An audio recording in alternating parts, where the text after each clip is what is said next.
Yeah, it's been a long time coming. They ain't cuffing my cloth, they tugging it. Putting up numbers, 99 problems, and I still kept it 100. Yeah, it's been a long time coming. They ain't cuffing my cloth, they tugging it. Putting up numbers, 99 problems, and I still kept it 100. Yeah, who don't play, play, play, play, who don't play. Music licensing reimagined. Play, who don't play, play, play, play, who don't play, play, play, who don't. Long time coming, black on the bottom of my feet from running. Cataracts under my eyes from hustling. Going from buying to selling to customers. Run up the business, God is my witness. Sun up the sun up from Monday to Sunday. We maxing our limits. My mind running like Tom Cruise on an action movie. Moving the mission, they say that I'm tripping. I've been told I need a vacation. I'm finessing a visit. What is up, everybody? Welcome to DFS by the Numbers and welcome to Stat Diggers for UFC 315. We have Bilal Muhammad going against Jack Della Maddalena. We are heading to Canada for looks to be a 11-fight card. Unfortunately, we lost the best fight on the card. We lost Joel Alvarez versus Benoit Saint-Denis. It's unclear whether or not that Benoit Saint-Denis is going to get a new opponent. But we might just have 11 fights, and I'm fine with that because we have 11 great fights on this card. I'm looking forward to every single fight on this card. I think there's a ton sticking out from a betting perspective as well. So, yeah, looking forward to breaking it down. We are here on a Sunday, nice and early. I think we started the stream a little bit, like 5 minutes early, just to show up on time, show our professionalism. And I'm here as always with Uncle Weezy. Weezy, what is up? How's it feel to be so early tonight? Yeah, who's that coach who would say that if you're not 5 minutes early, you're late, and then he started fining people? Oh, my coach said that.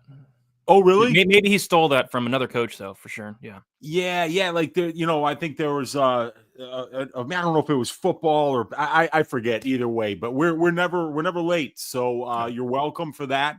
And yeah, this is a great card, Brady. 11 fights, 11 really good fights, and there's a lot of high level fighters on this card. And the younger fighters that we have are some pretty promising prospects. So Jun Young Lee is a promising prospect. Navajo Sterling is a promising prospect.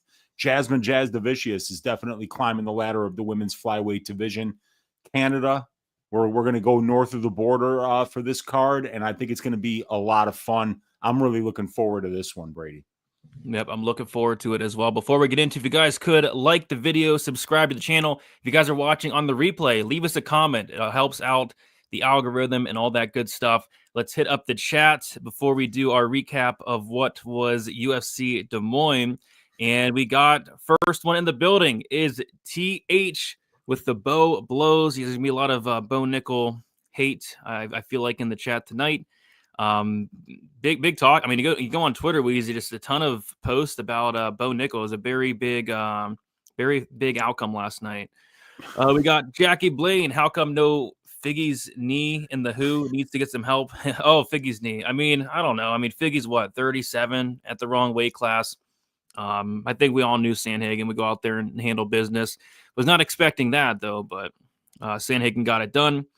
We got Chronic Combat Conversations, so ready to wash clean the sins of UFC Des Moines.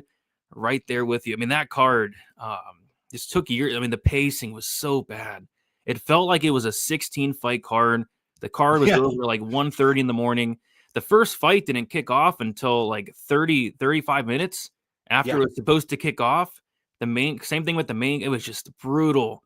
Just brutal pacing and some brutal fights. Some good fights, but a couple brutal ones. Saying, has Dontel Mays been cut yet? Serious question. If not, what are they waiting for? Yeah, we need to go. I might head to Vegas, Weezy, this weekend, and with a petition. Let's get Dontel Mays cut. Let's cut him. I think it's time. I was really happy to see Thomas Peterson have some wrestling success because he's a really good wrestler, but we just didn't see it much out of him in the first 3 fights. They finally gave him Dontel Mays, a guy who couldn't stop a takedown to save his life, and Tom looked great. I know a lot of people were mad he didn't get the finish, but dominant performance. And Dontel Mays has some of the worst takedown defense that I've ever seen, and it really got exposed again on Saturday. Thomas Peterson, Minnesota stand-up. That was a great performance. Yeah, it was. Come on now. Bo Nickel was fighting the higher level of competition. Yeah, he probably cooked everyone's parlay, but does he need help? He just needs time. And yeah, I think he absolutely needs time. And this guy, Bo Nickel's fairly new in MMA. And by the way, we did do a poll about who needs help. Bo Nickel is one of those options, but there's 3 other options as well. So if you don't think it's Bo Nickel, Nick, and that's completely fine, you could vote for Dontel Lord Kong Mays. You could vote for whoever bet on the D-Rod Ponzi fight. And then you could also bet on the dude with the red hair, Daniel Marcos. So if you don't think it's Bo, there are 3 other options there. Is this the Nate Maness OnlyFans stream? No, no, it's not. Hit Robertson by TKO plus 1,000. RDR plus 310. There you go. Ooh. 5-unit night. Everyone remember hindsight's 2020. Bo looked really small. Might want to consider 170. RDR looked like 2 weight classes above Bo. It was absolutely insane. I fully expect Manafort to thoroughly milk to get thoroughly milked by Valentina Shevchenko. So you're thinking that Valentina goes out there and milks Manon. We got Iceland Park saying, I made it. Good to see you. I see a very decision-heavy card. Yeah, these last couple cards have been pretty decision-heavy. We got our guy from Half the Battle, Dan. Smash the like button, gentlemen. Appreciate you, Dan, for hanging out. Bo Nickel sold. Be someone great and smash the like button for Brady and Weezy. I agree with Forrest there. We got Lana saying great betting slate ahead of us on this card. I agree. There's some spots really sticking out. 7:20. No, we started at 7:15, right? Or even the show starts at 7:15, and that's when we started it today. Dan Murgliata. Check that clock, Forrest. Yeah. What did Dan Murgliata do? Did he do something? No, he just needs help, Brady. And has anybody checked on Kennedy and Zechiku? I'm really worried.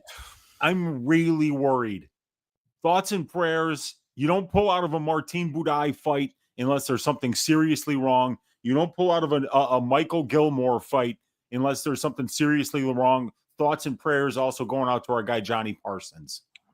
Yep. If anybody, like I said, nobody's hit me up, Weez. I said literally somebody's got to know Kennedy. Check on him. Text him. Texas. DM him. Texas, help us out. I mean, Texas is a huge. There's got to be people right now listening to us in Texas, Brady. Yeah. I mean, what are the odds that there's not one person from Texas in here right now that can't go over to Fortis and check on our guy, and then go over to Fortis, find out what hospital's ICU unit Kennedy and Zechiku is in, and let's get together and get a prayer circle, something for the MMA community to give back to Kennedy everything that he's given to us with these fights. I agree. Dylan saying you got the boats and hose hat. Yeah, I mean, I ordered it. It showed up a week late. You know, what can you do? It's supposed to be for the Michelle Freire fight.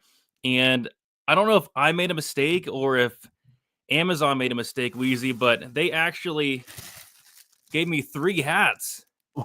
So I don't know if I accidentally bought 3 captain hats or if they came in a 3-pack, which would be weird because there's only one captain of the boat, right? Yeah. Why would it come in a 3-pack? So I don't know if it was like on Amazon's end, if it was on my end. But regardless, if you're looking for a captain's hat, hit me up. I got you with the captain's hat. I could use one, dude. It's a nice hat, dude. It is a nice hat. Yeah. I like boats and I like hose and I like the quality of this hat. And it's a very, very good quality. So I like it.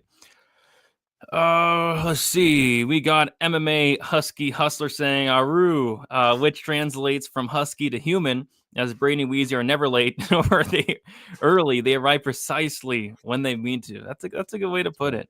We got Blake in the chat. Good to see you. Benino in the chat. Good to see you. Our guy Marcel, the picture, the guy behind the Andrade pictures. I mean, hopefully nobody goes into this guy's camera roll. I mean, oh my gosh, this guy's camera roll has got to be just absolutely disgusting. What is up, Marcel? Good to see you in here. No, man bun. That's where I draw the line. That's where I draw the line. About me. Oh, I thought he's talking about me. Doesn't Michelle Freire have a man bun? Yeah, he does. Yeah.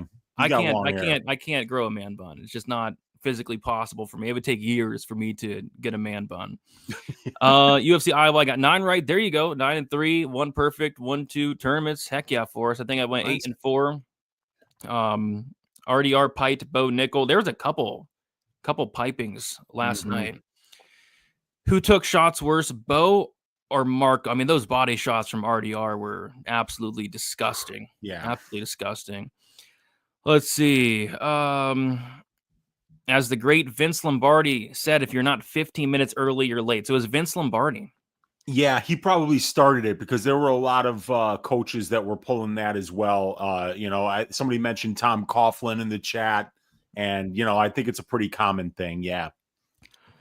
Brady and Weezy, the only ones on Killer Miller yesterday. Yeah, but the thing that sucked is Weezy bet the finish only, and I bet the inside the distance. So that sucked. So that sucks. So we didn't make any money off of it, which is an absolute shame. Should have bet the money line. Yeah. Dontel Mays got his teats milked dry. Was that the milking? No, no, it was the piping. But we'll talk about that. Okay, all right. RDR tore another asshole in Bo. He needed a reality check, and RDR held the Illuminati sign after the win. I did not see that. Jeez. I missed that. Marcos looked terrified. He froze up every touch he got with anything. He did look. I mean, which is to be expected. I mean, if you get in the cage with Montel Jackson, that guy's a terrifying matchup. The power, it's a tough matchup for him. Yeah, his Dumas does need a lot of help. Has anybody bailed him out? The bond I saw was like $500K. Oh my God, that's a lot of money. That's a big bond. That's a big bond. Oh man, do we know what we got to do? We can maybe help him out. We should make T-shirts and sell them, and maybe they could say "Free Hood Wolf." Because that's my favorite tattoo, dude. The Hood Wolf across the belly. I mean, I have no tattoos on my body, Brady, but I do promise our Stat Diggers audience one thing: if I do get a tattoo, I am getting the Hood Wolf tattoo across my belly. That would be the first one. And yeah, let's get the Hood Wolf some help. Free the Hood Wolf. I'm sure that these are trumped up, baseless charges against our man Cedriques, because he's beaten these trumped up, baseless charges dozens of times before. They lie about him, false arrests, trumped up charges, shady cops. Shame on you, Tallahassee, Florida. All this guy tries to do is help people. And what does he get in return? Huh? Arrested 15 times? For what? For what? This guy hasn't done anything wrong. I don't know, man. We got to free the Hood Wolf now. There's got to be a graphic designer, somebody out there that could put together a quality product that we can do to get behind a great man, a great father, a fighter with a ton of potential, and an all-around philanthropist and great guy in Cedriques Dumas. You know what, Brady? A lot of people, there's a lot of keyboard warriors out there, right? That they go and they talk a lot of shit, and they got a lot of criticism for people like Bo Nickel. Like people who have never accomplished shit in their lives are literally in front of their keyboards talking shit about Bo Nickel, right? But you know what great men do, Brady? You know what great men do? They go out there and they do something. Action, by their deeds. You shall know them. And that's what we should do. We should get back. We should get behind people like Cedriques Dumas. Free the Hood Wolf. I want T-shirts. I want hats. I want murals painted in every goddamn city across this beautiful country that we live in, Brady. This stops today. I'm done with this guy being railroaded by our corrupt justice system. If anybody could tell me what Cedriques Dumas has ever done to anybody, I'd love to hear it. I'm right there with you. I mean, and he had an alibi. I mean, he was at the homeless shelter, feeding the homeless. Soup kitchen. Yeah. And he wasn't just making like some chicken noodle soup. There was like a tomato bisque. I mean, like there was like an element of some high level culinary skills in there. So let's free the Hood Wolf. That's free. If I was to get a tattoo, it would be dream, believe, and make it happen. Would be my choice. I think we've seen our guy Pepe's got that one on his leg forever. And I mean, Pepe is somebody that we will all want to be like. So hell yeah, man. I mean, you can dream, believe, you can make it happen, or you could be the Hood Wolf. But either way, be out there, make this world what you want it to be. Go out there and do something about it. You're right. Maybe a free spirit neck tat. Or what's the neck tat that Denis Gomes has? Overcome. Oh, yeah. Overcome. And you know what? It's a great tattoo because do you remember that fight? She fought that Russian girl and got stomped for the first 2 rounds, like almost finished like 14 times. And then she came back and finished her in the 3rd round. That was a phenomenal comeback. You want to talk about somebody that's lived, overcome? It's Denis Gomes. She's got a lot of heart. Yeah, she does. With a neck tattoo like that, you got to have a lot of heart.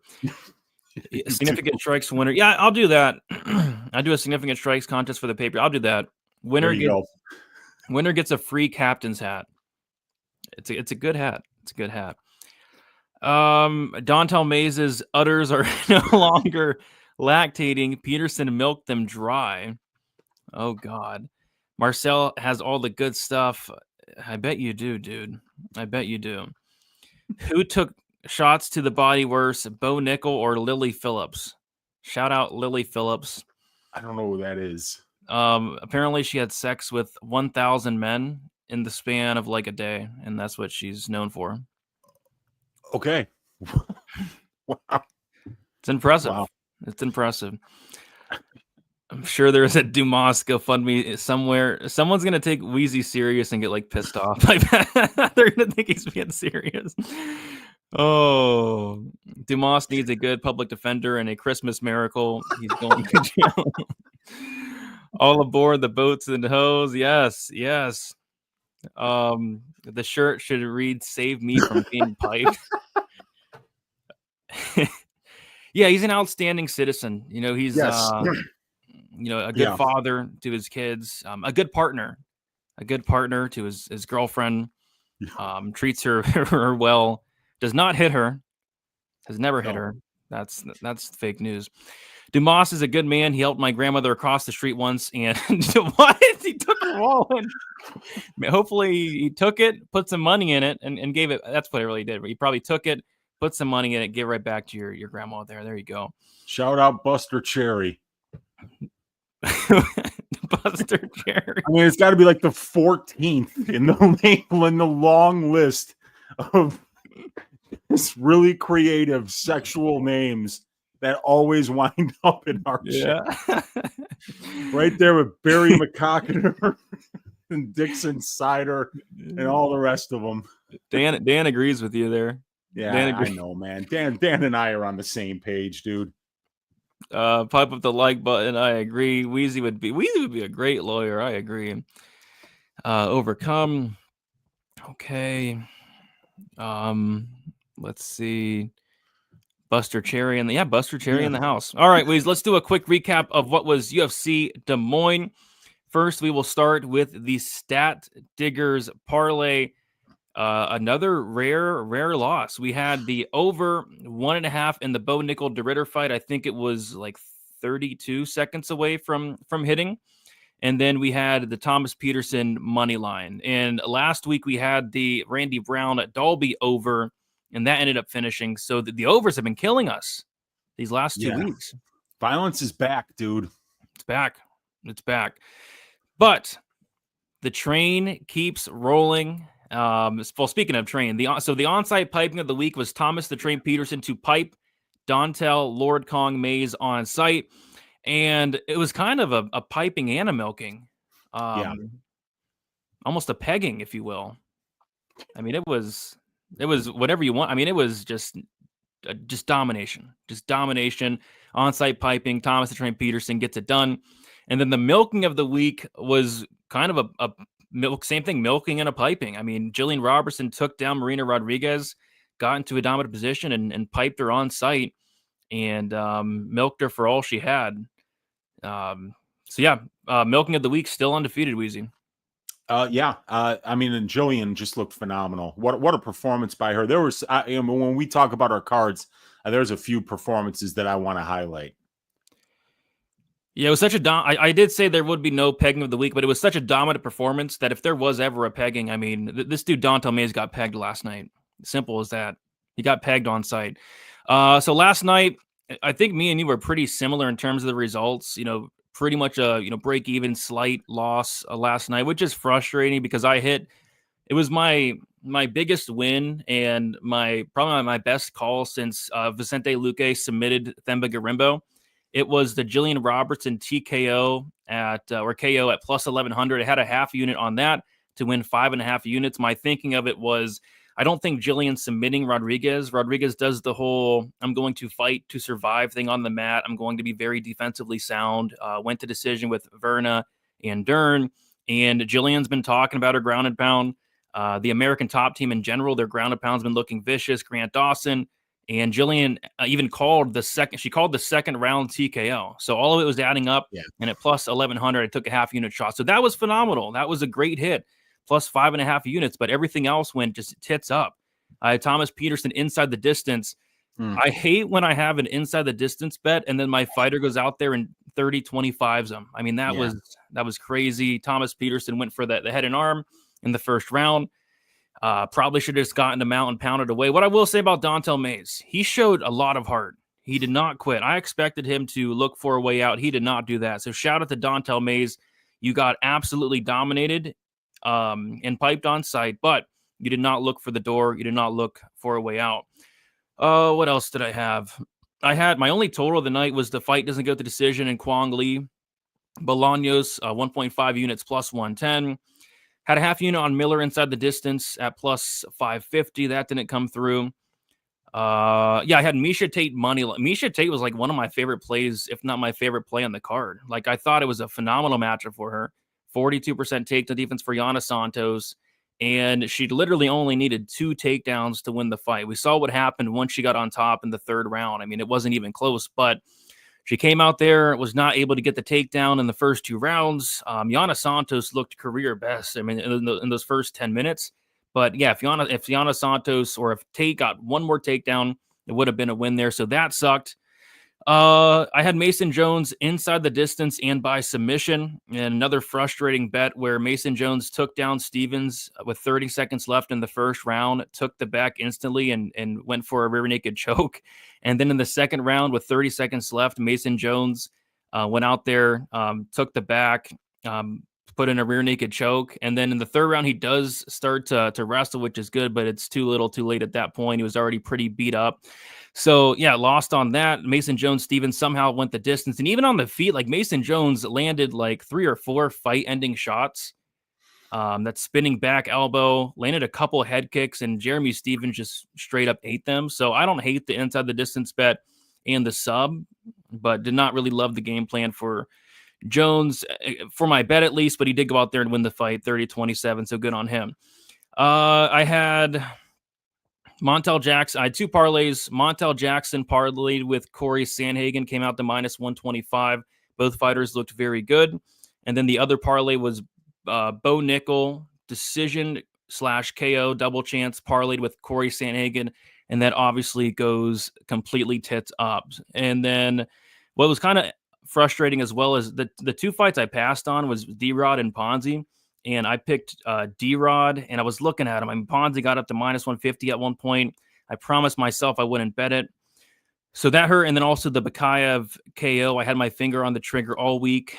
Didn't pull the trigger on it. I was looking at the KO 1-2, and that was plus 300s. Didn't pull the trigger on that. So, yeah, a couple missed opportunities and a couple close calls. But, yeah, I really needed Tate to win the fight last night. If Tate won the fight, it would have been a pretty great night, but she couldn't get it done. Weezy, how did your UFC Des Moines go? Yeah, I finished down 0.5 units, and I kept the card really light. My picks weren't great. I was only 7-5 on my picks. And, dude, I did something I almost never do. I picked 12 favorites. I picked literally every favorite to win. And I really pride myself on being able to pick underdogs that are going to win. And I was 0 for 5 on the underdogs that wound up cashing. So that was a little bit frustrating. I was I wasn't happy with my picks, but it should have been a better week. My favorite bet of the week was Montel Jackson. I had a 3-unit bet on him at minus 200 that cashed. And I love betting on defensively elite fighters. And Montel Jackson is just a guy that is almost impossible to get any kind of offense off against. He manages range so well. He hits so hard. He's a very competent grappler. He's above average in terms of grappling, and his size advantage that he has over everybody in the division is a big cheat code. So I wish he was more active. I wish we saw more of Montel Jackson, because I think he's one of the most dominant fighters in the division. But I think maybe that weight cut is just too much for him to make more than one fight a year. And it's unfortunate because the guy's incredibly talented. I had a 2-unit bet on Miesha Tate.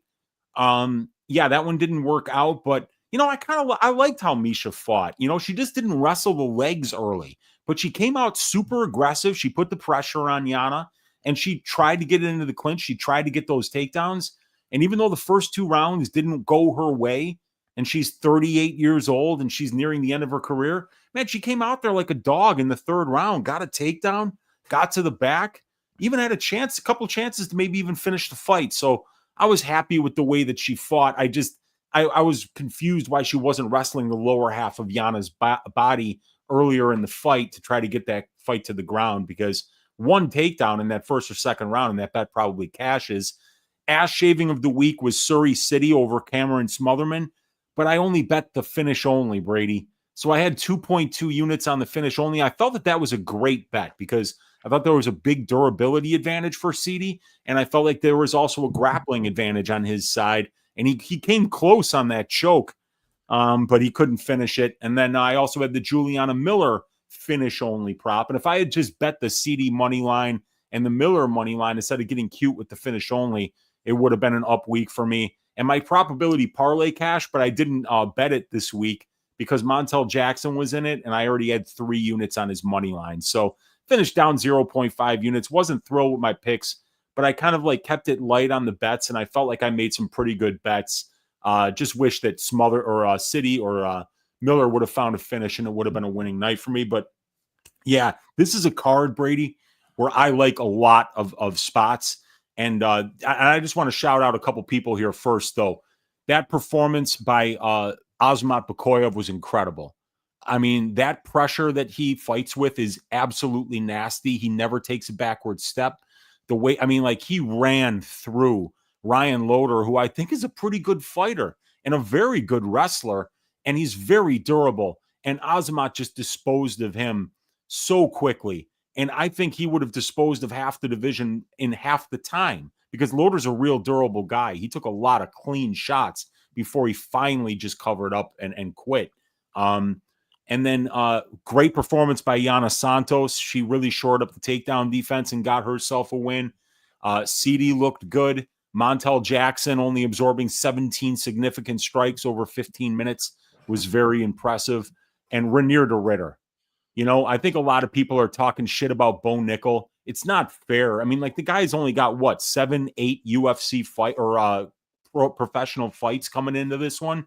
And when everybody comes out and says that a fighter got fraud checked, I'd like to remind the market that we're the ones that got fraud checked. We're the ones. We're the ones who made him a minus 300 favorite. That wasn't Bo Nickel's fucking fault. It closed minus 400. Yeah, that's our fault. Brady, did you pick Renier de Ritter? No, I don't think many people did. No, I didn't pick him either. We got fraud checked. The market fucked up. Don't blame Bo Nickel because a guy that's way bigger than him, that's got 20 more professional fights than him, that has fought a much better level of competition than him all over the world, that's been doing this at a high level for 8 or 9 years longer than Bo Nickel. Bo's going to get better. Bo's going to do well. He's not a fraud. Dude, the people were calling fucking Joe Pyfer a fraud because he lost 3 out of 5 rounds to Jack Hermanson, a much more experienced and well-rounded and tested fighter at that point in his career. And what has Pyfer done since? The last time I checked, he's been out there running dudes into dick saws. And it's going to be the same thing with Bo. He's going to come back. He's not going to quit. He's going to be fine. Bo Nickel's going to do just fine. But let's give Renier de Ritter his fucking flowers. That was a fucking awesome performance. Another one with relentless pressure. His striking looked good because he was extremely aggressive with it. And it doesn't matter what fighter that you're constantly putting on the defense, that you're constantly putting them on the back foot, they're never going to look like the best version of themselves. And anybody that's calling Bo Nickel a quitter, please line up and let Renier de Ritter knee you in the liver. And do it without shitting your pants, okay? Because when you get your liver, wait, what do you have to say to the people that are out there saying that they would beat Bo Nickel in a fight? I mean, let's see him get through me first. I'm 51. I got a bad back. There's like a judo orange belt in this closet. Maybe you should be able to beat me before you start calling Bo Nickel a fraud. So, yeah, man, big congratulations to Renier de Ritter on a phenomenal performance against a great up-and-coming prospect. So, yeah, and then Corey Sandhagen looked great. He looked great. Can't wait to see what's next for him. So, not a great gambling card for me, Brady. Not a great picks card. But the ass shaving cashed, the dog pick of the week cashed, the probability parlay cashed, and I got some picks that I like here. I'm feeling confident about this card. I'm getting my confidence back after what Michelle Pereira did to me 2 weeks ago to steal my confidence. When a guy that you bet on as a capper goes out there and instead of fighting, just goes out there, pulls down his shorts, spreads his butt cheeks, and then takes a rip right in the center of the octagon in front of 15,000 screaming fans, and you picked him to win as the ass shaving of the week. It can shake your confidence. But I'm done with having my confidence shaken. I've told everybody that that Cedricus Dumois is a good guy and that we got to get the free Hood Wolf shirts. I'm feeling good about that, Brady. I'm feeling good about my picks this week. We're going to stack cash tickets like flapjacks on this card. We're going to put a beating on these bookies, and it starts with breaking down the first fight of the night, my friend. Let's do it. Before we do so, we got to shout out the sponsor of Stat Diggers and shout out to our guy Avery for sponsoring the show. Guys, go give him a follow at MMA_Very on X. He has been very busy these last 2 weeks doing his thing, but he should be back at it hopefully this week. And yeah, appreciate you, Avery, for sponsoring the show. Go check him out. And hopefully maybe he does a contest this week. Hasn't done it in the last, like I said, he's been busy, but hopefully he brings the contest back this week or the next week. All right, let's read some more comments here. Yeah, I'm kind of upset. I bet the KO in general, which was great, but usually I will bet that 2-3. I think I was just shook after losing a 2-3 in Robertson's fight against Pinheiro. Can you believe that? Yeah. How didn't Jillian Robertson finish Luana Pinheiro? I still don't understand that. So I lost a ton on that fight. But yeah, KO2, I think I saw plus 3,000. So shout out to anybody that cashed on that. Ponzi looked like me with soapy feet in the shower when I forget my bath mat. Yeah, I mean, go watch any of his last 6 fights. This dude's slipping and sliding across the mat. I mean, the durability of Ponzi is just completely gone. We got Dravi in the building. What is up, Dravi? Benoit Saint Denis versus Rebecki, please. Benoit Saint Denis versus anybody, I think, would be a phenomenal fight. And anybody against Benoit Saint Denis, I think, would be a fight that I'd really look forward to watching. I think Mauricio RuffY said he wants that fight too. Oh God, Wouldn't that be something? Yeah, that would be something. But put him in there with anybody. Give me BSD versus anybody. It's not possible to have a boring Benoit Saint Denis fight. Mm-hmm. Let's see. Brady, I would like to volunteer for the Natalia Silva and or Alexa Grasso milking of the week, please. What? What do you mean by that? It means he wants to milk either Natalia or Alexa, and he's not being greedy and choosing. He's just saying, give me one of them. Oh my God. Mm-hmm. Misha looked great, fantastic even, and then the bell rang. Oh boy. She did. I agree with that. When she walked into that cage, I was like, damn, Misha. Damn, those shorts are getting filled out. That top's getting filled. She looks good, dude. Best UFC show going. Appreciate you, EZ. Mike saying it's corny. So corny. I don't know what's corny, man. But I hit the under 1.5 in the fight. The Bo fight? Yeah, that did hit. Just made it. Weezy speaking facts. That's all he does, man. That's all he does. Free Hood Wolf. Yeah, free Hood Wolf. Talk to him. Yes, sir. Weezy versus Bo Nickel. Oh boy. Yeah, no, I'm not signing up for that, dude. Co-main Brady versus Michelle Pereira. I don't want to fight Michelle Pereira. I do Yeah, want to go on his we're gonna yacht have to though. find him on a yacht somewhere Yeah. in the ocean.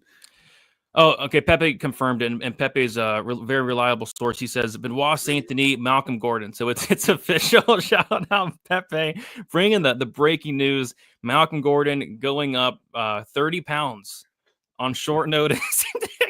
It's so funny because we were, before the show started, Brady and I were like, it's wild that Malcolm Gordon isn't on this card and that he hasn't moved up 3 weight classes yet. There it is. So it's official. So we'll break that down. All right, Weezy, enough messing around. I say we get into it, and we're going to start with the first fight of the card, and that is Brad Katona versus Bekzat Almakhan. We got Katona, 33 years old, 5'6" with a 64-inch reach. Almakhan, 27 years old, 5'7" with a 68-inch reach. We got Brad Katona, 3-2 in his last 5 fights.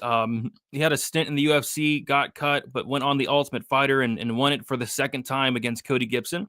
Lost the decision to Garrett Armfield, a fight that could have went either way. Beat poor Jesse Butler by decision, and then lost this decision against Gene Matsumoto. Another very close fight there. As far as Bekzat Almakhan, he has 4-1 in his last 5 fights.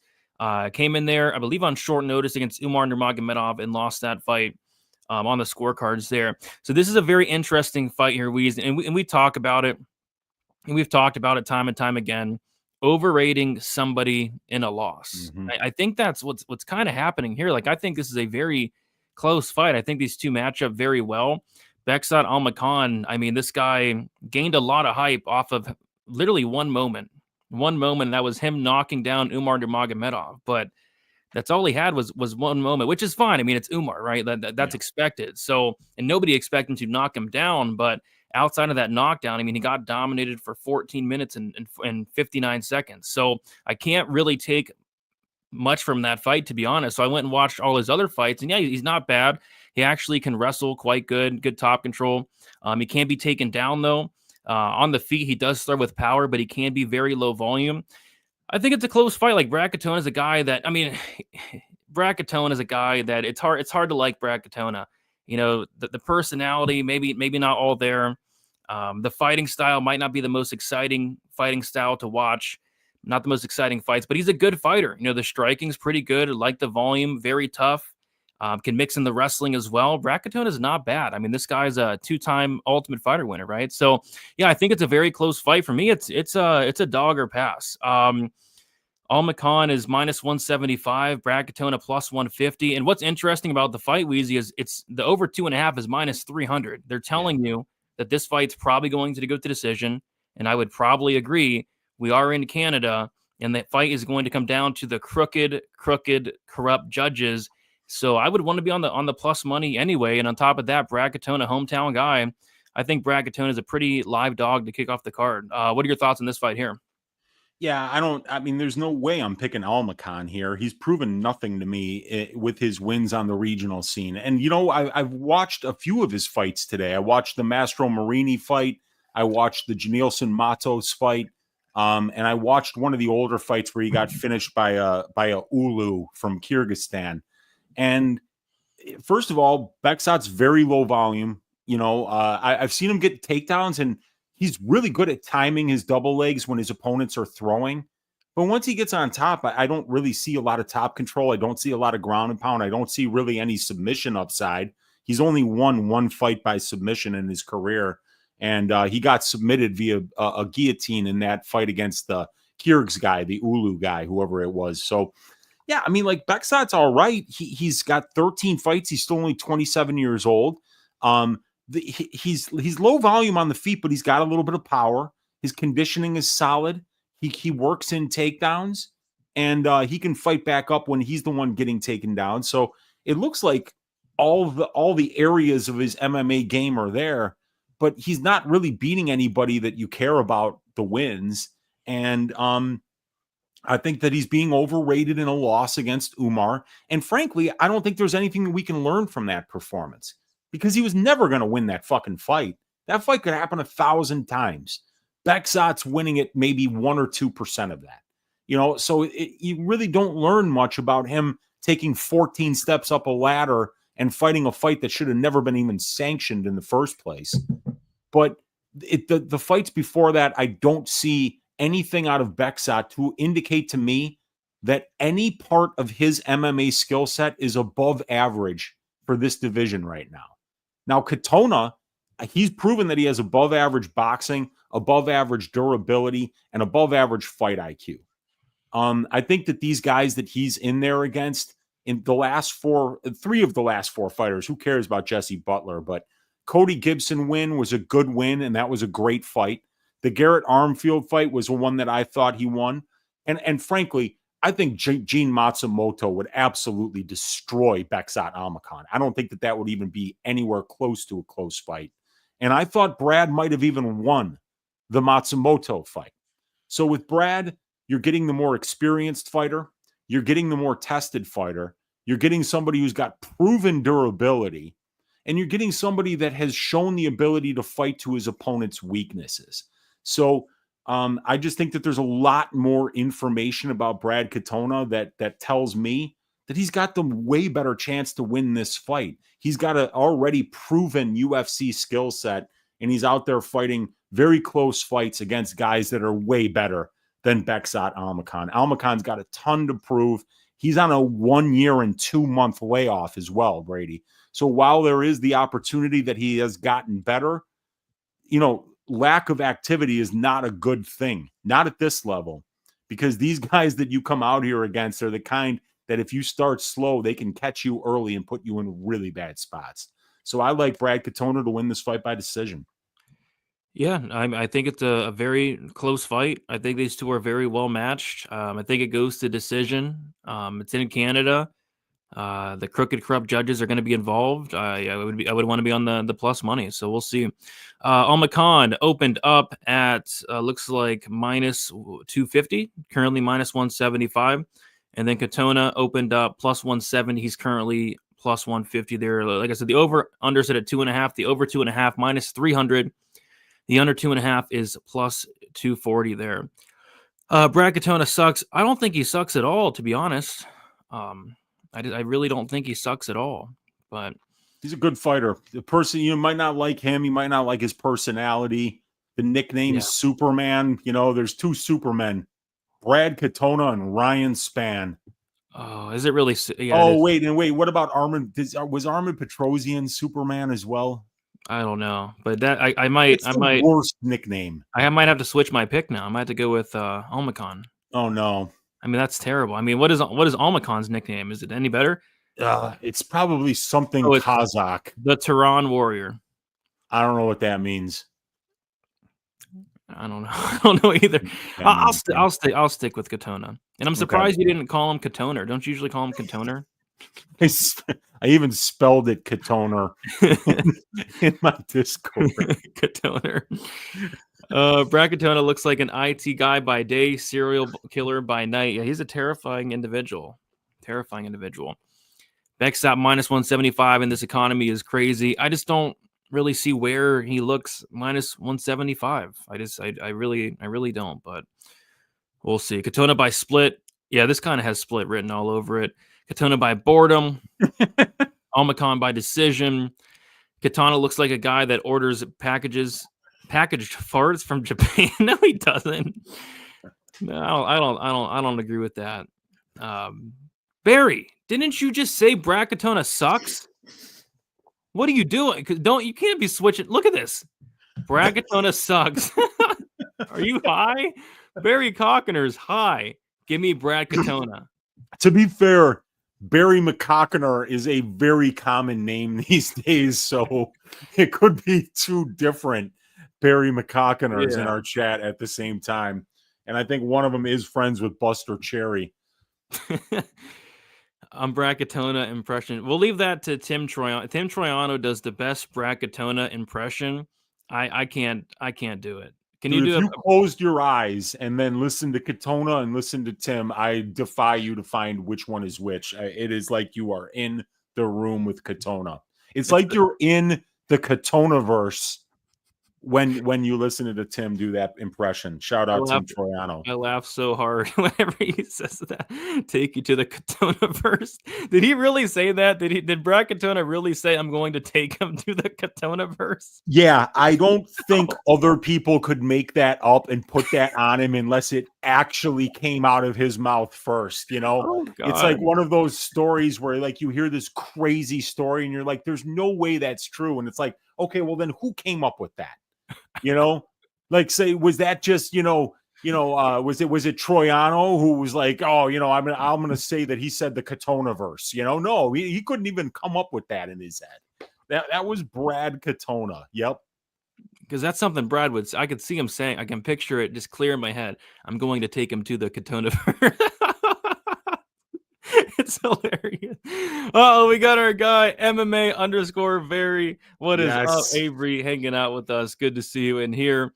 We got Daniel. Good to see you, Daniel. Let's see. Felt like a crazy person for taking Sandhagen inside the distance this week. Felt a Sandman finish in my gut. Poor Buffalo. Riding Figgy is on the last leg of his career. Oh. Buffalo riding? Yeah, he rides Buffalo's, Figgy. Does he really? Apparently. Who does that? And yeah, I was looking at the Sandhagen KO is like plus 400, plus 450. I was looking at it. I was looking right at it. I did think it would be like a later finish, but I had Sandhagen decision as the last leg of my greasy four-legger, and like about 6 minutes into that fight, I was like, holy shit, dude. Corey, when he gets on top, his ground and pound was so nasty. I was like, oh man, this one ain't going 25, after the fight started, and that was crazy. Yeah, what was Figgy doing? Like, why would he keep rolling for a leg? I mean, Sandhagen trains with Ryan Hall. I know, man. Like leg locks at that level, because you remember Francisco Figueiredo used to pull that leg lock shit all the time. And I mean, when he was doing it to Corey, I'm like, man, he's gonna get his head pounded through the canvas. And yeah, Corey did it. I mean, like Corey's ground and pound was so good. It's really good. We got KD saying locked in. Brad already. Happy you guys agreed. Yeah, I'll probably be hopping on Brad. I don't know where the line's gonna go though. We'll see. The real question is who wins, John Jones versus two Marabs? I'll take two Marabs, man. You can't kill Merab. You really I saw a video today of Merab doing pull-ups off the end of a cliff. Did you see that? I don't think I saw it. Yeah, so he goes to this cliff, right? And it's like a big drop, and he hugs the cliff, goes down it, and then starts doing pull-ups on the cliff to where if he fell, he would die. Jeez. I gotta Do you remember when he dove head first into a frozen lake? Yeah. And bounced off of it and then went back and did it again? Yes. This guy's an absolute maniac. Madman. I mean, if you're, I don't want to fight one Marab. Two Marabs? Two Marabs versus one gorilla. I'm going with Marab. Yeah. One Marab versus that gorilla. That gorilla's going to get tired eventually. And then Marab's going to cook him. Barry, okay, we figured that you were high. But so Buster Cherry and Barry McCockner are indeed high. I knew it. Yes. Let's see. Is it football season, or is that hockey? Oh, probably hockey. Yeah, Winnipeg, stand up. There you go. Brad Katona. I think he's from Winnipeg. Stand up. Yep. Stand up. Yeah, it was weird to see a championship level caliber fighter of Figgy do that, to be honest. But Stat Diggers versus Inoue fight. I'm pipe. There we go. Appreciate you, Andreas. Glad we can pipe you up. What else? Yeah, he's very, very special. We got the milkman in the building. Get the milk ready this week and bring the pipe. Let's go. Let's go. And then Avery saying, because Zonky owns a few water buffaloes. There you go. And loves them dearly. That's crazy. When you have that much money like Davis, and you can afford some water buffaloes and ride them around all day. I guess so. Heck yeah. All right, let's move on to the next fight. I think this has contender to be fight of the night. The second fight of the card. It's Daniel Santos. Wait, should we talk about this, Weezy? Yeah, we have to because it's at 145, so maybe the weight cut won't kill Daniel this time. I don't know if we should talk about this. Is Daniel Santos going to make it to the cage? I mean, I'm looking at his Tapology now. Holy crap! I gotta look too. 2, 3, 4, 5, 6, 7 canceled fights since 2020. Wow, and even a ton of canceled fights. Like back in 2016, he had 2 fights versus Adrian Yanez canceled, and it's him pulling out of all of them. A medical issue. Withdrew against Saider Magomedov, withdrew against Daniel Marcos, withdrew against Johnny Munoz. I mean, I don't know if this fight's going to happen. Yeah, I mean, Santos is how old now? 30? Yeah, 30 years old. 30 years old. Yeah, maybe it was just maybe he does need to move up because the weight cutting is so unhealthy, and some of these guys, they're you start cutting to a certain weight and then you get to a certain age and you just shouldn't be at that weight anymore. He's fought as low as flyweight, dude. Yeah, crazy. But it looks like it's going to be his debut at featherweight. Yeah, he has a couple fights at flyweight back in the day. Oh no, he has a featherweight fight back in 2015. So yeah, we'll see. We got Daniel Santos, Jung Young Lee. Santos, 30 years old, 5'7" with a 67-inch reach. Jung Young Lee, 29 years old, 5'10" with a 73-inch reach. Lee, 1 year younger, 3-inch height advantage and a 6-inch reach advantage. Daniel Santos is 4-1 in his last 5 fights. Made his debut against Julio Arce, lost that fight by decision. Knocked out John Castaneda in the second round, and then won a decision against Johnny Munoz Jr. How long ago was that fight? Right now, according to the spreadsheet, it was 1 year and 10, or almost 1 year and 11 months ago. So by the time this fight kicks off Saturday, it'll be 1 year and 11-month layoff for Daniel Santos. Wild. Jung Young Lee, he is 4-1 in his last 5 fights. He had a win against Yi Zha by decision, beat Blake Builder by decision, and then lost by knockout to Hyder Emil in the first minute of his last fight. So it's an interesting fight here. I actually bet on Davy Grant against Davy Santos. That fight got called off. Of course, Daniel Santos pulled out, which probably happens here. But I don't know. That's a very long layoff. That's very concerning to me. He's been dealing with a ton of injuries, just a ton of pullouts the last several years. I'm not sure what's going on with Daniel Santos. When he is in there, though, I mean, he brings a very fun style.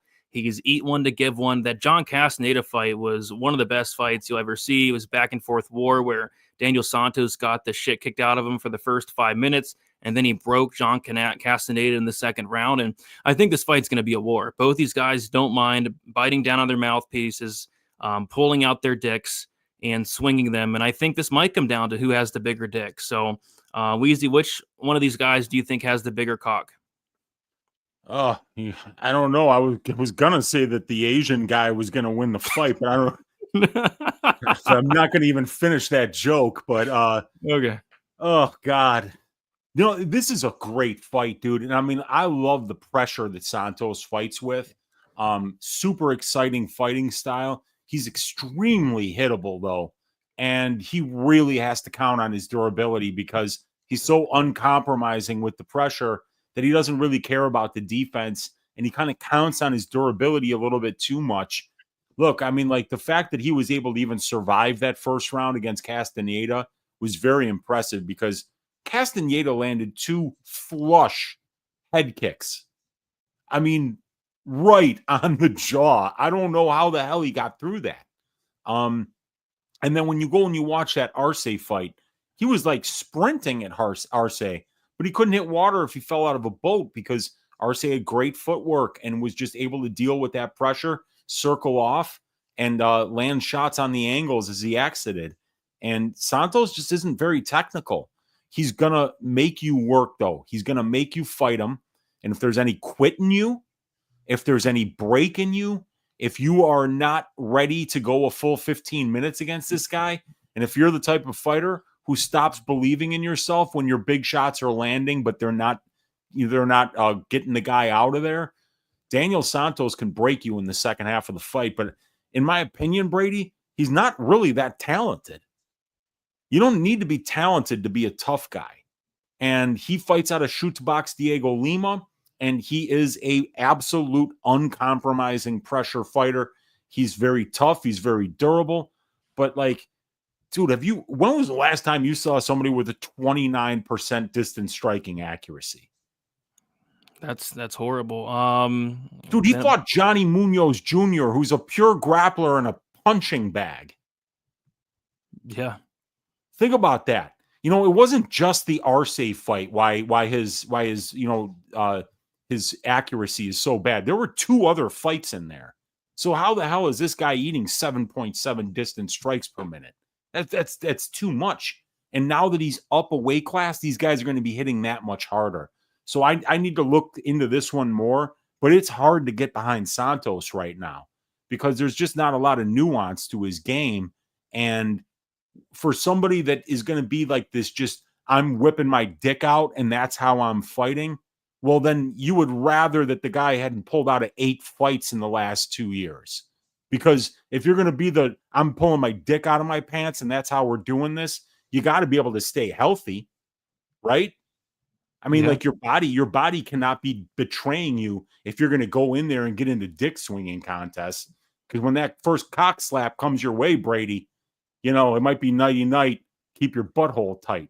This is going to be a great fight, though, because Lee's got a lot of power and Santos is going to push. So this is probably a fight that's going to finish inside the distance. But Santos has never been finished. So yeah, and I think Lee's pretty I mean, Lee took like 80 shots from Jair Emil, like 80 punches. I think both guys are pretty durable, but both guys have a ton of firepower. Yeah, it's an interesting fight. I mean, I feel like I do lean towards the Lee side. I was really impressed with his what was his fight against Blake Builder, because I kind of thought Builder might go out there, and Builder's a guy that will kind of push the pace on you, slow you down. But it was actually Jung Young Lee that showed very good cardio the entire fight, and Jung Young Lee had really success in every single round of that fight. It was very impressive to me. And then just a couple things going against Santos. I mean, the short notice, Jung Young Lee's been preparing for this card. I mean, Jung Young Lee's was supposed to fight like 3 different people. Like there were 3 different opponents for Jung Young Lee. One was Trevor Peek, which was supposed to be last week, which would have been an incredible fight. The other one was Gavin Tucker, who never fights. He pulled out, no surprise there. And this is going to be his 3rd fight, and Daniel Santos coming in here. Let's see where the odds are at for this one. Santos opened up minus 175. He's currently minus 140. Jung Young Lee opened up plus 135. He's currently plus 120. Over under set at 2.5. The over 2.5 is minus 125. The under 2.5 is minus 105.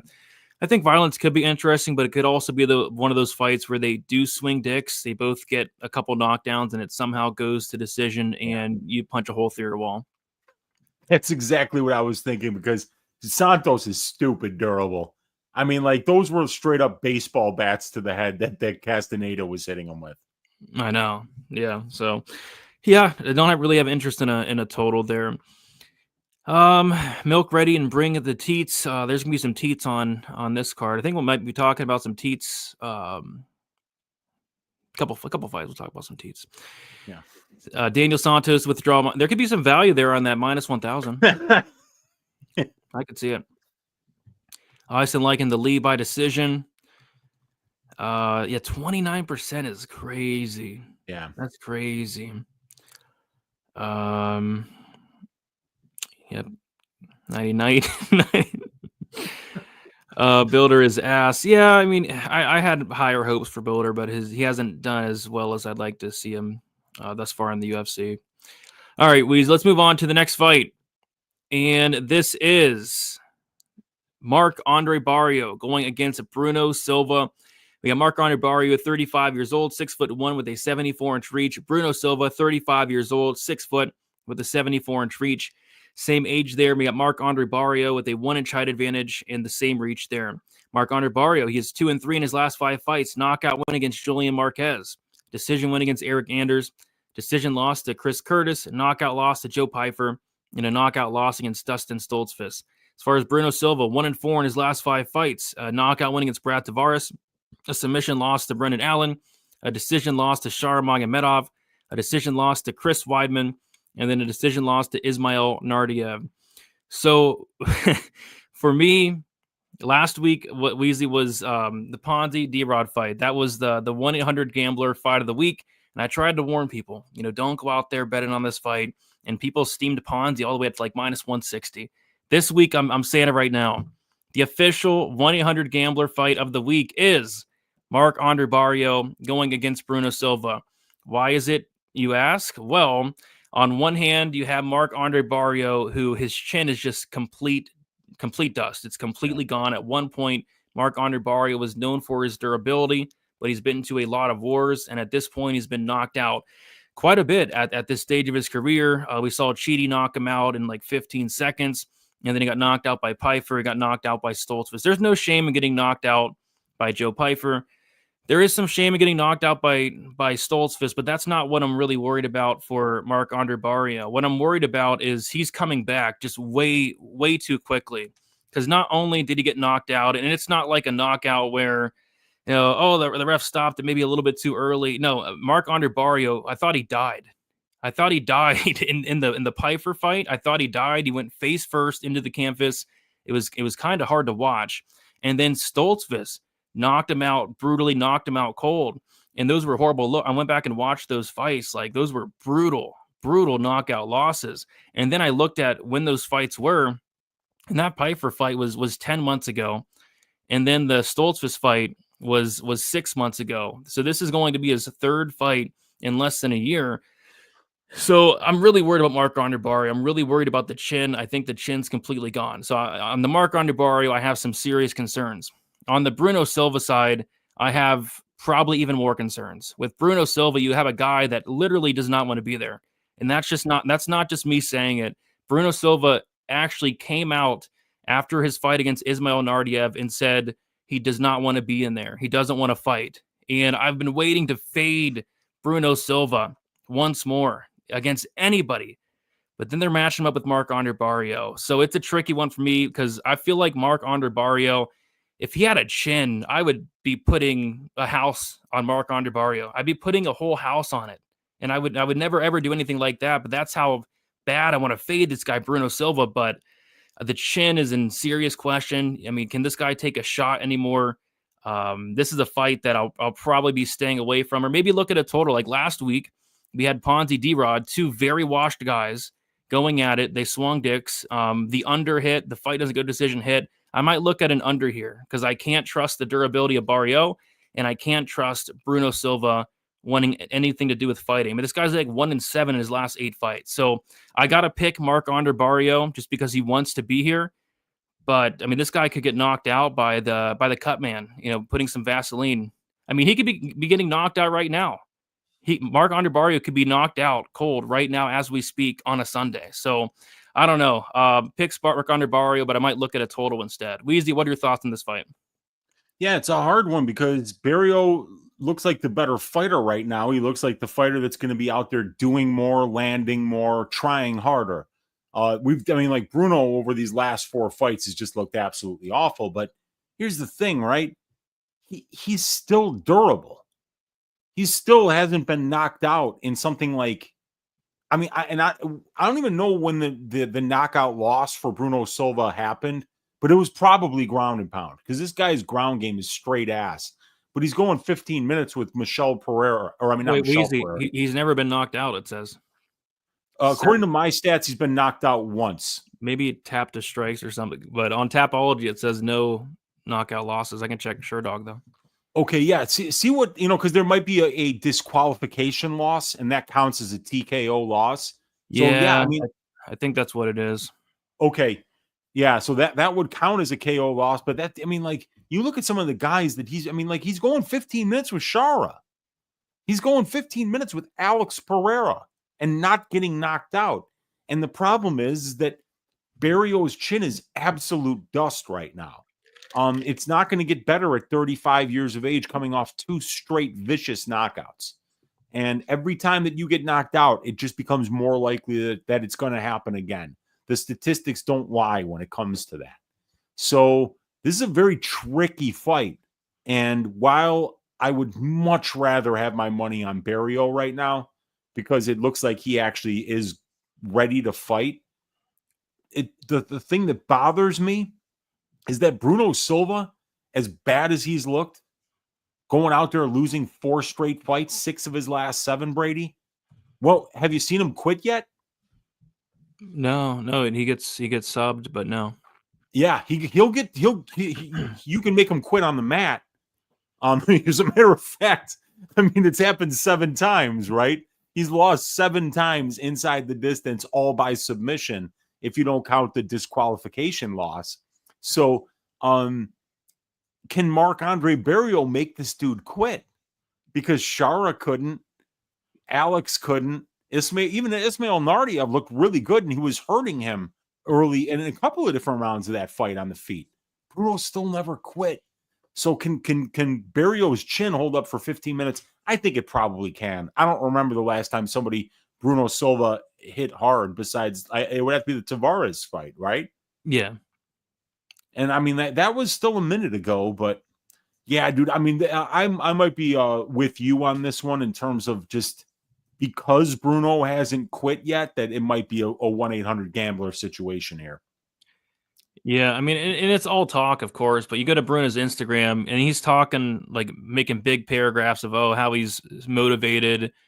He's motivated for this fight. He's taking the fight serious. If that actually is the case, then I actually do have. If Bruno Silva tries and wants to be here, then I do have some concerns. But from what I've seen, he doesn't want to be here. I mean, he looks like, remember the Michel Pereira performance, right, against Abus Magomedov? That's how Bruno's looked in his last 4 fights, like Michel Pereira, just like that, drunk. The GM3 fight. Oh yeah, you remember that, dude? He was a huge favorite over GM3, and he just came out there and he did nothing.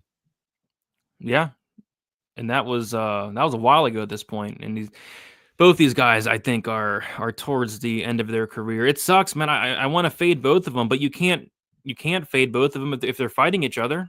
It's just not possible. I know, that's the hard part, right? So I'll pick. Damn you, matchmakers! We wanted to fade both of these guys, and then you put them against each other. I want to fade them so bad, but you can't do that. You can't do it. So yeah, Barriault, he opened up -175. He's currently -145. Bruno Silva opened up +135. He's currently +125. I mean, if I laid -145 on Marc-Andre Barriault and he got touched once and died, I'd feel horrible about myself. And then if I laid +125 on Bruno Silva and he went out there and looked like Michel Pereira, I would feel probably even worse. So I don't know. I don't think I'm touching this one. The over-under is kind of interesting, I guess. I mean, it's set at 1.5. The over 1.5 is -200. The under 1.5 is +160. But like you said, Bruno Silva's never been knocked out. So that could be a problem. Maybe Barriault's sub could be sneaky. Barriault did sub the Beverly Hills Ninja. That guy's pretty good. So maybe we see like a Barriault submission could be like the sneaky play of the week. But it's not sneaky anymore since I said it. And Pepe said in the chat, it feels like a greasy over, and I kind of tend to agree with him because, like, who's Bruno Silva going to knock out right now? He would have to hit somebody in order to knock him out. That's true, but I said the same thing about the D-Rod Ponzi fight. I'm like, Ponzi durability is gone, but is D-Rod going to knock him out? I don't D-Rod think so. Smoked him, dude. I mean, he smoked him. Ponzi was wobbling all across the page. He almost finished him in the first, and I think Pons might have won the damn second round. Not on the scorecards officially, but he didn't on the scorecards. It was a close round. Like I remember thinking to myself, "Oh my God, is he coming back here?" Because he got absolutely toasted in the first, and then the first time that D-Rod really cracked him in the third, it was like, "Oh, this is not going to last long." And yeah, great performance by D-Rod. He still looks good. Yeah, so I think it could go over, but these guys could just be so washed that somebody just gets finished. I don't know. It's a weird fight. It's a very weird fight. And hopefully Barriault's chin wasn't completely blasted away. Has he woken up yet from the Stoltzfus loss? Has he woken up? I mean, like, he had to sign the contract. Okay. So unless like somebody was like, ghost signing for him, put the pen in his lifeless hand and sign the contract. What was that movie whenever the dude was they had to drag Weekend at Bernie's? Yes, that's what it's like. Dude, if he comes in a wheelchair like Elkins, We're going to throw to smash the Bruno Silva money line. I want to listen to Barrio's interviews this week. Can this guy form a sentence? If he can form a sentence, I might bet him. Well, he speaks French. I mean, his English isn't great, so like, unless you're French, we're going to have to ask Dravi. Okay, well, Dravi's from the same part of the world, and Dravi will be able to kind of like listen to that French Canadian and be like, no, dude, he doesn't sound good, because we're not going to be able to tell, Yeah, that's a good point. It's a good point. How can you bet Silva at this point? You can't. I mean, do you want to bet a guy with no chin, or do you want to bet a guy that doesn't want to fight? How can you bet a guy that doesn't want to fight? You can't do that. You can't do that. And when they admit it, Brady, because sometimes you just see it in the cage and you'd be like, oh, this person doesn't want to be there. It's another thing as a professional fighter to get on with the microphone in front of your face, to get up there after a fight and say, I didn't want to be there. I mean, what? How is he still fighting? I'm surprised they let him fight. Like, he literally admitted to not wanting to fight. So I don't. Over 2.5 for Andre versus Silva. Well, it's 1.5. So if you like the 2.5, you gotta love the under 1.5 or the over 1.5. Bruno Silva easy. Marc-Andre Barrios shin is knocked on. I mean, this guy got knocked out by Dustin Stoltzfus. And I think Stoltzfus is decent, but he's like a grappler. Barrio by decision. This fight makes the money hairs on the back of my neck go woo woo woo. Okay. Marc-Andre Barrio, money line. Sometimes you got to get a little greasy. Yeah, anything in this fight would be greasy for sure. Stoppable force versus movable object. Yeah. Bruno Silva does not care anymore. I swear he doesn't. Yeah. And he admitted it. He admitted it. He did. My girlfriend is giving me shit again for not calling her enough like I used to. Is this common issue for other guys in relationships? I mean, I live with my girlfriend, so I don't have to call her all the time. Karen with some good, or Karan with some good advice here. Break up with her and subscribe to the Andrade OnlyFans. And then Paul agrees. The Milkman agrees. Benino agrees. Ucelis agrees. There you go. Any updates on? Have they arrested Kerry? It's been so long that I forget what Kerry Hatley did. What did Kerry Hatley do that he needs to be arrested for? It was the Turner Green fight. Oh yeah. Yeah. Arrest him now. Yeah. He cost us Jalen Turner, one of the most exciting fighters in the UFC, and we don't get to watch him fight anymore because of what Kerry Hatley did. Yeah, it was, like I said, it's been so long, and I completely forgot what Hatley did. But yeah, he almost killed poor Bobby Green. Jessica Andrade is low-key attractive. She has the overall look. Okay. Bruno Silva's back on the juice like D-Rod. Yeah, Bruno Silva has actually been caught being on the juice in the past, Weezy. Yes. Yeah, so he has. And not only that, Brady, he got caught in Russia. Whoa. How do you get caught pissing hot for steroids in Russia? I don't. We talked about it earlier today. Like, you can tell when some of these guys were on the juice to where they're at now, and you can tell that they're off the juice. Like, for example, Yana Santos. I mean, she's on the juice, right? Yeah. But Bruno Silva, you can clearly see that he's not been on that. Maybe he's back on the juice. Maybe he's back on the good stuff. We'll see. Under is the clear play here. Maybe I would prefer like a 2.5, but even then, it's not something I love, and it probably won't be a good price, to be honest. If the Bruno KO prop is juicy, like plus 700, I think it's a must play. If it's plus 700, I think it's a must play. I would take like a gust of wind to knock out Barrio at plus 700. That'd be a nice line there. But I think they might be on, because that's Silva's win condition. All he does is win by knockout. Yeah, I mean, he's 20 of his 23 pro wins are by KO. So yeah, loser retires. I could see it. Yeah, I could see it. This isn't the dating advice net. It's definitely not. It's definitely not. Generic Nintendo Kid suggestion: after your fight breakdown, clarify who your pick is to win the fight. I swear, sometimes you guys ramble on so much it's hard to tell who you even picked. I haven't made any of my picks yet. None of my picks are official. They'll be official Wednesday night, and until then, I'm just going to ramble on like you don't know who the fuck I'm picking. Yeah, Nintendo Kid has gotten mad in the past. Yeah, about it's that. all right. I mean, like, people think that, we're going to be confident about every single pick.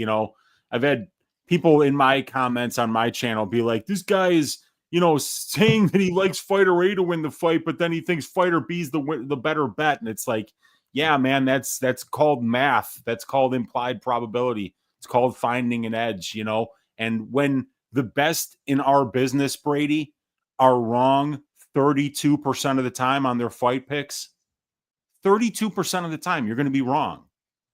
So why should we be this confident this early in the week? Not every fight is going to have a clear winner, and I don't know who's going to win. Some like Barrio Silva, I'm probably picking Barrio, but I mean, how can I be confident about it?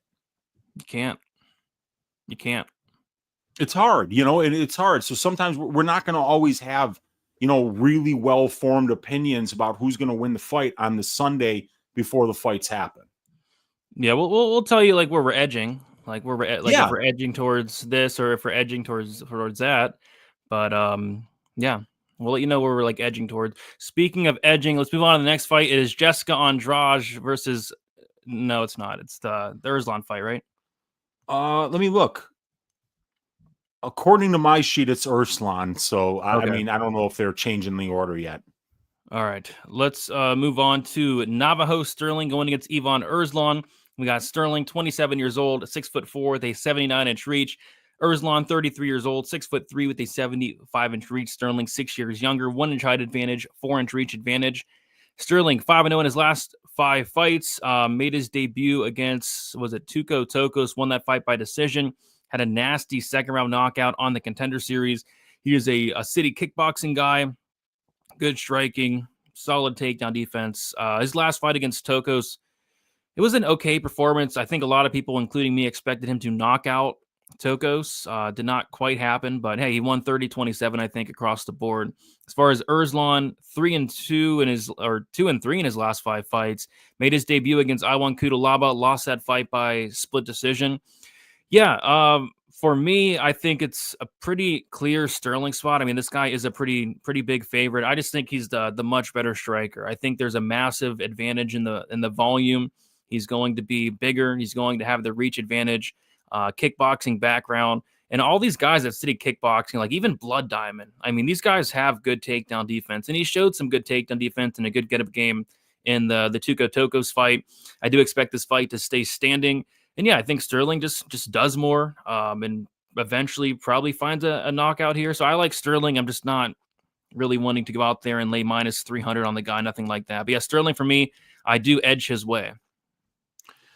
Yeah, and I bet against Sterling. Dude, I straight up picked Tuco Tokos to win the fight. Not because I really thought he was going to win, but kind of like to make a point. Like, hey, guys, this guy's got 5 fights.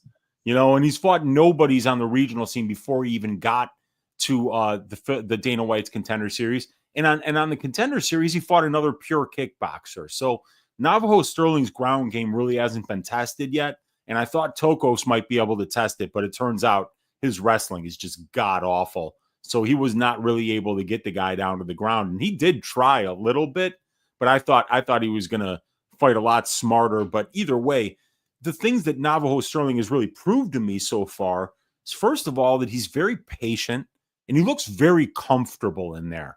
For a kid that's only 27 years of age, and let's face it, he's only got 6 MMA fights, Brady. These are the kind of guys that when you have a lot of hype on them, these are the guys you want to fade. Because even Bo Nickel, we just saw Bo Nickel go out there and get out grappled. It was something that people just weren't expecting was going to happen from somebody with that high level of wrestling. They're like, hey, Bo's going to choose where this fight takes place, but Bo's still pretty inexperienced as a professional.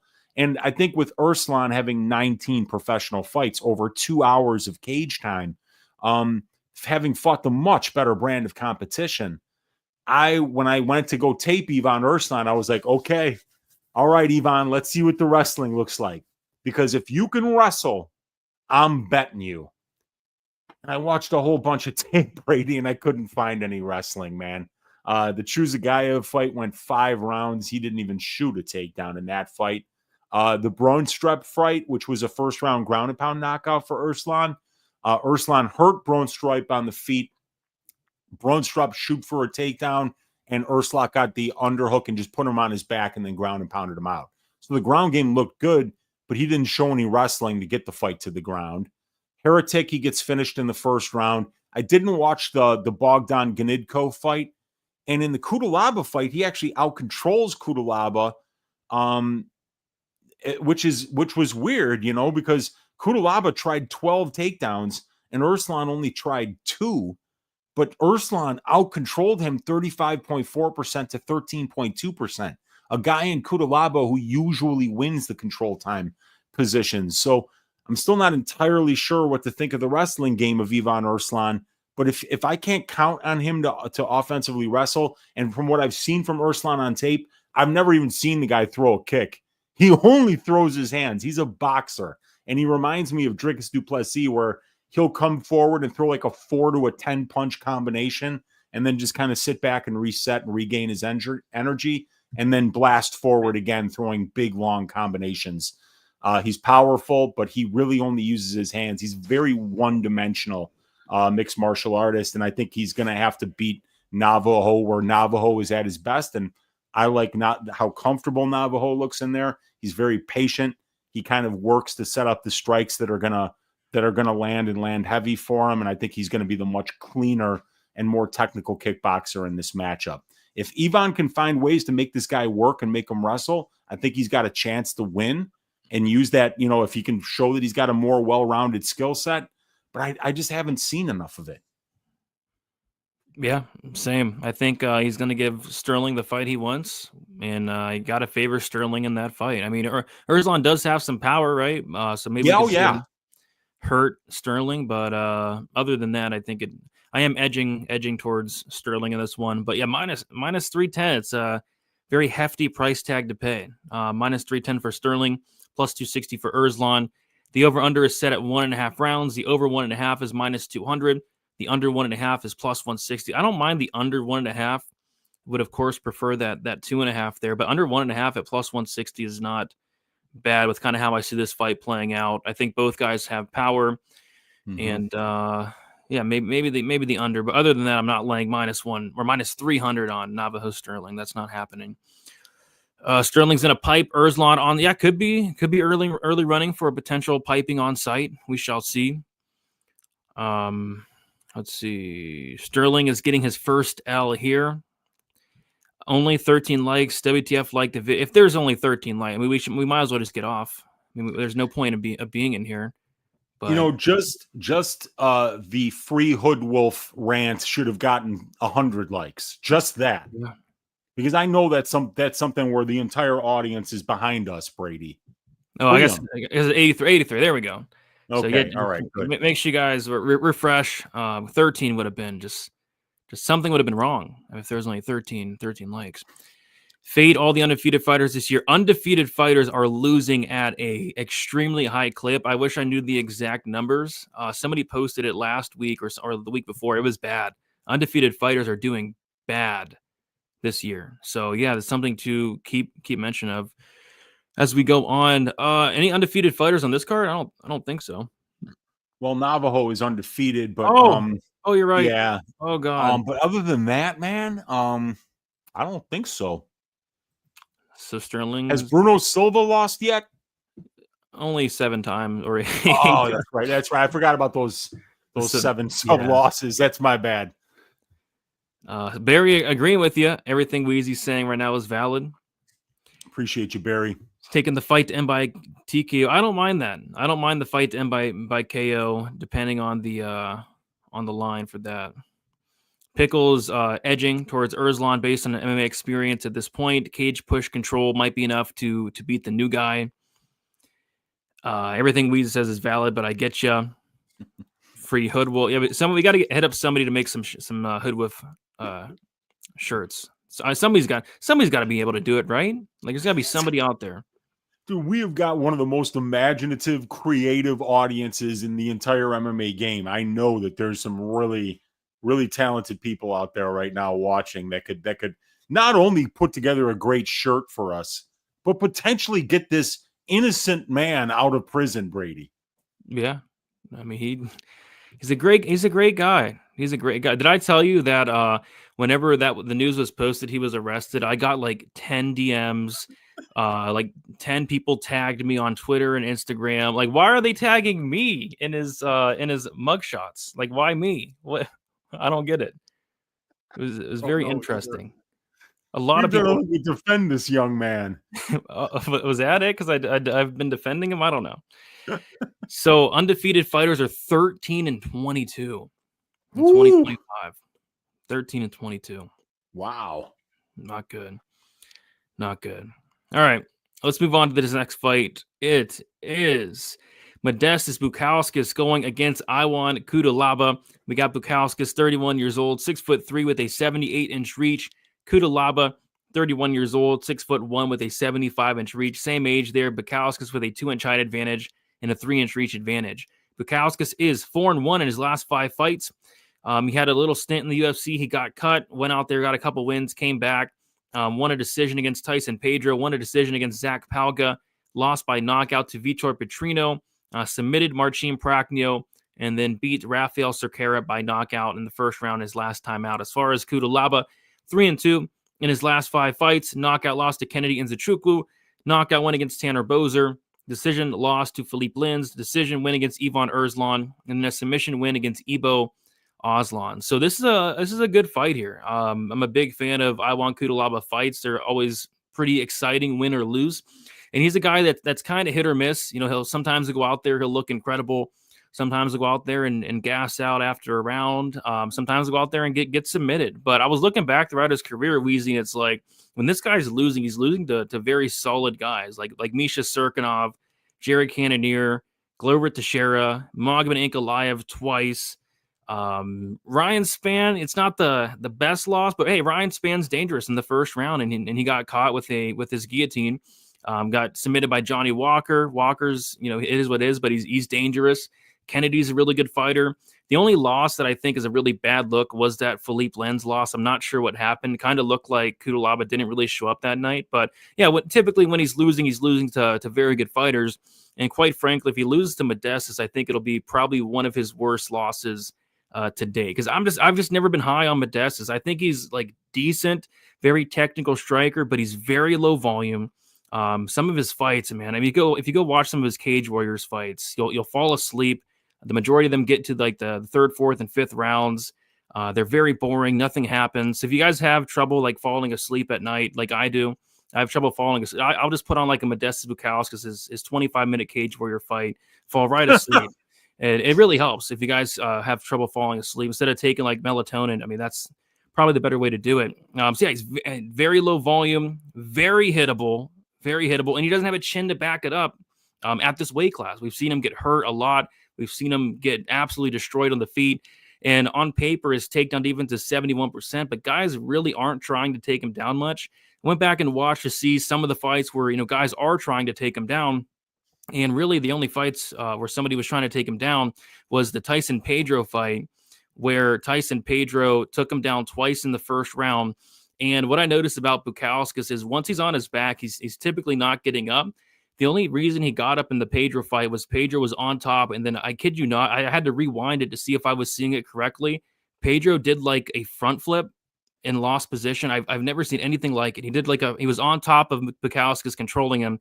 He did a front flip and flipped over him and lost position. But went back and watched the Petrino fight. Petrino took him down in the first round, and that was the round. Modestas was kind of content to lose minutes off his back. So I feel like Kudalaba, although very untrustworthy, although very hit or miss, I feel like he has like 3 different avenues here. Kudalaba just got his purple belt in BJJ. He showed that off in his last fight, Weezy, where he submitted Ibo Aslan. Beautiful arm triangle. It wasn't. I had Kudalaba by KO. Oh God, his submission sucked. I didn't even know he knew how to spell sub. And I was telling people like Kudalaba is not subbing anybody. Take the KO. And I was like, when he locked that in, I was like, no. It was so bad. No, he got his purple belt, so he's working on that BJJ. He can knock out, you know, a lot of guys in the division, including Modestas, and I feel like Kudalaba can win a decision. You know, doing more, landing the bigger, harder shots, mixing some takedowns. So it's greasy. It's scary, but I'm kind of leaning the Cutelaba side here in what is the closest line fight on the card. Weezy, what are your thoughts on this one? I'm very surprised about the line here, and I think it's mispriced. I think Iwan Cutelaba should probably be at least a minus 150 favorite here. Iwan is the same age as Modestas, but he has 8 more fights as a professional. He's got 9 more fights at the UFC level. When you add up the records of the guys that Modestas has fought at the UFC level, it's 37 wins, 38 losses. When you add it up for Cutelaba over his 18 UFC fights, it's 121 wins and 83 losses. So Iwan Cutelaba is fighting the more experienced brand of competition. He's fighting the guys with the better win-loss ratios. And when you just eye the wins and the overall level of competition, Cutelaba is just fighting the much better brand of competition here. So same age, more experienced, fought the better brand of competition. Without question, he's the better wrestler, and he's the guy that's more likely to win minutes and moments in the grappling exchanges of this fight. He's more durable on the feet, and I think he's at least as good of a striker as Modestas Bukauskas. Bukauskas is good. He's clean. He's very technical. You could tell that his dad is his coach. You know, the guy's got really good conditioning. He's got a good frame for the weight class. When he hits hard. Cutelaba's got 13 wins by knockout, but Bukauskas has got 10. You know, so Bukauskas has got a good amount of power, but frankly, I trust Cutelaba's durability a lot more on the feet. And you see, you know, like these guys have both been knocked out a lot, but Bukauskas has been dropped 4 times in 9 UFC fights, Brady. Oh, He's getting knocked down by 1.2% of the significant strikes that are landing against him. And the rate is half that for Cutelaba, who's been in there against the much better brand of competition. So, like I said, I'm very surprised because even if this fight stayed standing for 15 minutes, I think that it would be very close. But Iwan Cutelaba attempts 8 takedowns per 15 minutes, and he gets those takedowns at greater than a 50% clip. And he's spending about over 40% of his UFC cage time in control time positions where we don't see Modestas being nearly as effective or efficient. So I think that Iwan is more durable on the feet. I think he's probably more likely to land the bigger shots. He throws more volume. He's more experienced. He's more well-tested. I don't understand why he's the underdog in this spot. And I've noted, you know, because I've cashed on Iwan the last 2 fights, the market is underrating this guy, but he's still only 31 years old. You know, he made his debut a long time ago, and he's been tested at a very high level for a very good amount of time, training with a vampire and Sergey Spivak in Transylvania right now.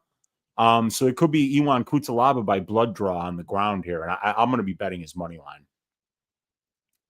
yeah. Yeah, I think there's a lot. Oh, no, look what Monk said. This is what I was worried about. Huh. Look at what Monk said. Let me see. He's a Texas guy. Stopped at Fortis on the way back from the Rangers game, yelling, "Where's Kennedy? Where is he?" Then 3 guys in suits and sunglasses came rushing out, threw me in my car. So I don't know, guys. This is not good. I was worried about this. You don't just pull out of a Martin Buday fight, Brady. Not in the year 2025. You don't. You don't. We got Jimmy the Drunk with the 499. Appreciate you, Jimmy, saying put this on his commissary. That'll be on Dumas's commissary bill while he's in prison. What's a commissary?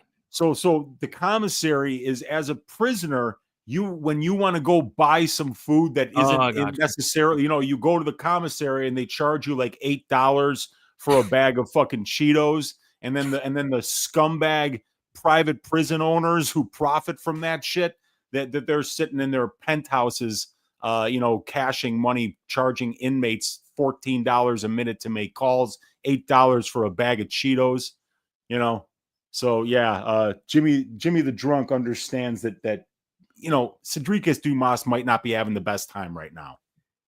That's a good idea, Jimmy, man. We could set something up. All donos from the stream tonight, they will go towards SD Dumas's commissary. We'll get him some Cheetos, some snacks. Dude, watch the donations just roll in. Nobody's gonna donate now. I know. Nobody's donating anymore. Who doesn't want to buy Dumas some damn Cheetos? Come on, let's get him. Come on, let's get him some Cheetos, guys. Let's do it. Oh boy, Kerry Hatley's been seen driving a taxi in Bermuda. There we go. Oh gosh. Hey, are you Kerry Hatley? No, my name's Miguel Sanchez. Did the Bo Nickel fight start? I don't think it started. Oh no, nobody told the Talk Father. No. Oh, somebody's gonna have to break it to him. Oh, that's rough. I saw SDP during a live interview by some chick. He never broke character. Yeah, if you ever watch a SD Dumas interview, he goes through like 10 to 15 blunts. How is it possible for to somebody to smoke 10 to 15 blunts in the span of 30 minutes? I don't know, but Dumas does it every interview. It's just holding blunts nonstop. It's so apparently he was peeing during an interview. I wouldn't put it past him. Brady, I saw an interview where he was holding his infant son. No. Yeah. And he referred to his own son as an MFer 4 different times. How old was the kid, do you think? The kid's 6 months old, maybe, right? Like the kid's not talking. He cannot move. And he's sitting there going, and when I got to take care of this MFer, I'm like, who calls their kid? Wow. Only a good Samaritan would call their kid a 6-month kid an MFer. I was surprised to even see him in the same room as one of his kids. This fight ain't going the distance. No way. I tend to agree, but we have seen like a lot of Kudalaba fights where I said the same thing and they somehow go the distance. Like I was not expecting his last fight against, what was it, Erslan? Yeah, I was surprised too because both those guys hit like trucks, and Erslan hits hard. And yeah, that I was not. You know what though? I think I actually predicted Kudalaba by decision. I'd have to go back and look. I can look, but because everything on Tapology is saved. Which that was like plus 10,000 or plus 1,000 probably. Yeah, of course I didn't cash on it because. Let me look at my Kudalaba picks. Let me see here. View my Iwan Kudalaba. Oh no, I had him KO round 1 against Erslan. I'm totally bullshitting. Quit bullshitting. I'm sorry, everybody. I did not call Kudalaba by decision. My bad. We got the bookie man in the building. Charles Brackey by finish round 2, round 3. Parlay with Bilal by TKO or points. What is up, bookie man? Good to see you in here. Modestas round 3 TKO. I did cash in on Modestas round 3 against Prochnio. Wasn't a TKO, but it was a sub. That was hilarious. That was the funniest submission win. Remember that fat choke from Volante and was it Maurice Green? The Volante choke. He got choked out from the top position with an arm triangle. I've never seen a quick job like that. I saw a clip of that was circulating the other day, and I still don't understand it. I still don't understand what they officially call that one. I wonder what they officially ruled. I don't care what they called it. That it will forever be known as the Volante choke. It can't be known as anything but the Volante choke. All right, Aaron. What are you doing? What are you doing, Aaron? So Aaron says Modestas round 3 TKO, which is it's a valid take, right? And then he says I won standing sub. Like, what are you doing? What are you doing? Both things can't happen. Yeah, well, come on. When I1 wrestles, he does pretty good. He's had some good performances when he's wrestled. I'd agree. Yeah. Can't wait to see Johnny Walker get TKO'd in person June 7th. That's against that 60-year-old. Was it Mirzakhanov? I think he's fighting Mirzakhanov. Oh, geez. Dude, yeah. Well, hopefully Mirzakhanov makes it to the cage because we haven't seen him in a long time. Yeah. Right? Yeah, I think it's been since he knocked out Menefield last June-ish, July. Modestas might be boring, but definitely not Kudalaba. He's got no choice but to face action with the Hulk, and that's a good point. I do think he's going to have to fight fire with fire here. Bukauskas should be the better fighter. Maybe. I mean, he's better. So. He's better at some things, but Kudalaba's better at some things too. You know. I think Bukauskas is more technical. Yeah, but I think Kudalaba's probably got more ways to win. Yeah, I agree. That's why I kind of like him here. Yeah, me too. None of Bukauskas' wins since he came back are UFC level. Let's take a look. He won against Tyson Pedro, who retired. And he said he was like sick, like puking the night before in that fight. Yeah. Zach Palga, who is gone, cut. Is very bad. Marcin Prachnio cut. And Rafael Soqueira, who is the second worst fighter in UFC history, right behind my guy, Yazonghu. So, yeah, they're all very terrible wins. Yeah, and if you think about, do a little bit of MMA math where you see Bukauskas knocking out Soqueira, but Ibo Aslan destroyed Soqueira, and we just saw, Iwan Kudalaba beat, Ibo Aslan. So I just think that Kudalaba is just on a little bit higher level right now. I think Modestas has got a lot more to prove in this fight. Agreed. Get Dumas some candy bars. Maybe some drink. My daddy commissary made it to the commas. Hey, we got Gus with the $2.99 going to Dumas. Get him a candy bar. Get him a bag of Cheetos. Shout out to SD Dumas. Free him. Let's see. Hood. Yeah, he didn't do nothing.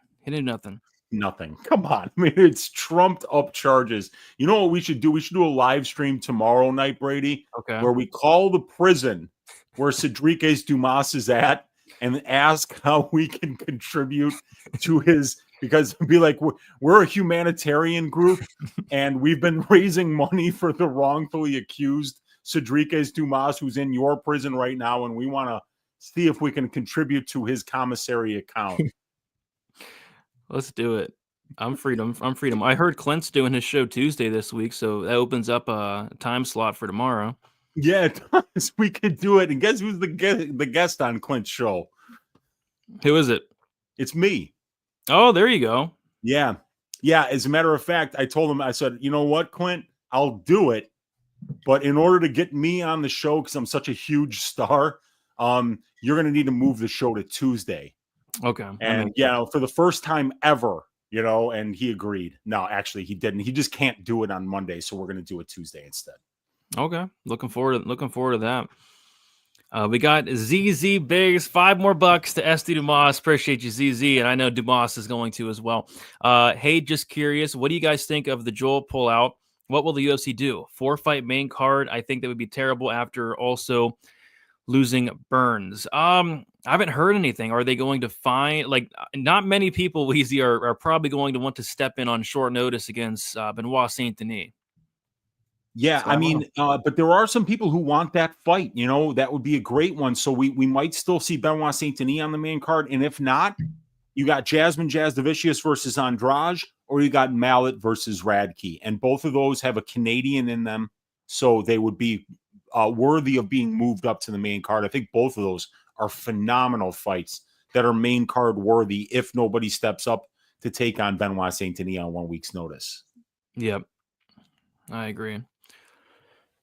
Will this fight be the start of the Iwan Kudalaba era? It could be. It started 2 fights ago, I think. Yeah, he's on it could be on a little bit of a streak, 3-fight winning streak if he wins this one.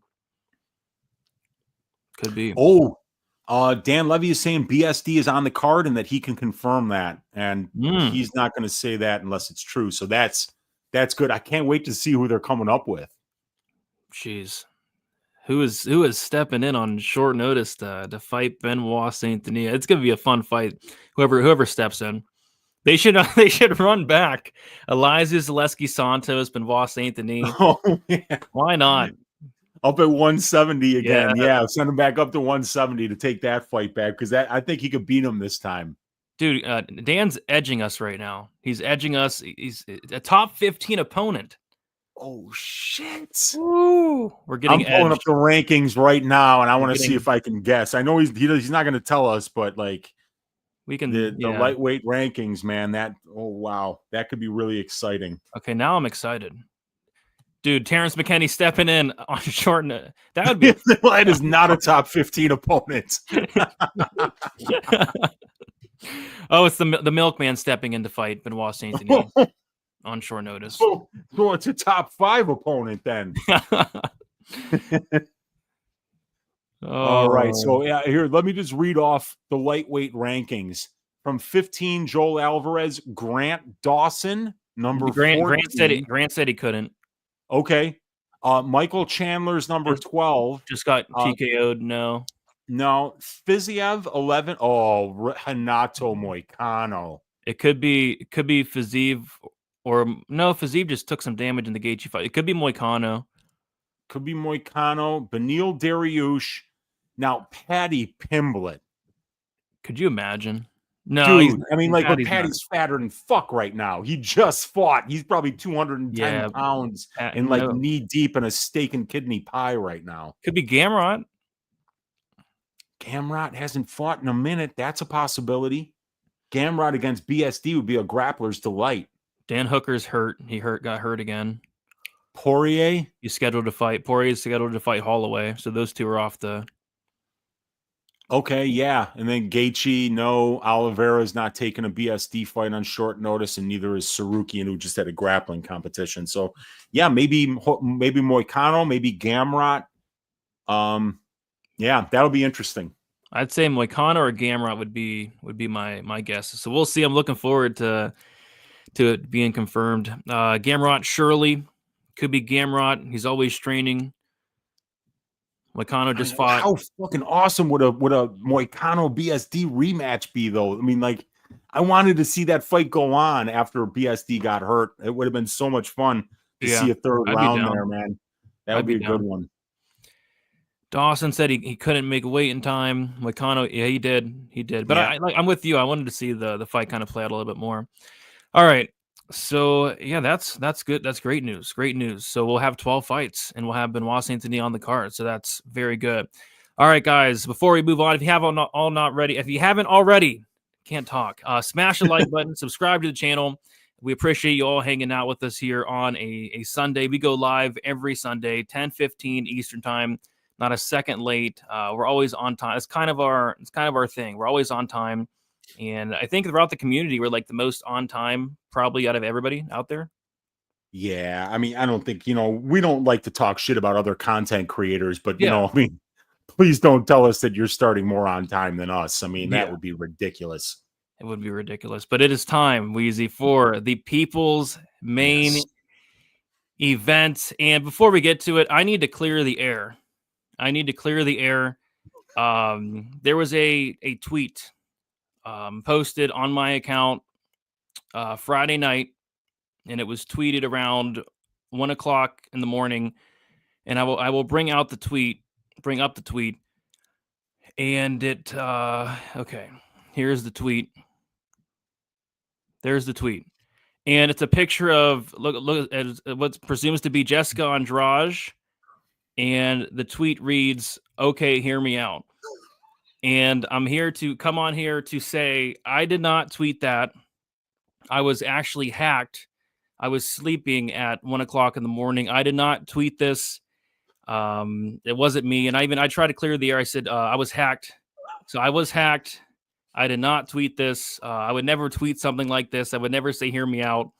But yeah, I was hacked. By the way, this got 63,000 views on Twitter. 63,000 views, and only a handful of people heard me out.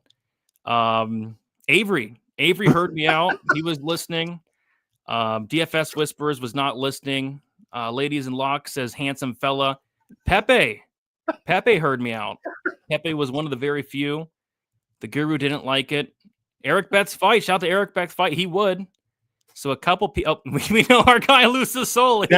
That's the guy who hacked you. He always does the hear me out tweets. Yes, Lucis Soli. There we go. Oh, I wonder who I muted there. I don't know. All right. Anyway, I just wanted to clear the air. I did not tweet that. I would never tweet that ever. All right. So fun fight here. We got Jessica Andrade going against Jasmine Jazz DeVicious. We got Andrade, 33 years old, 5'1" with a 62-inch reach.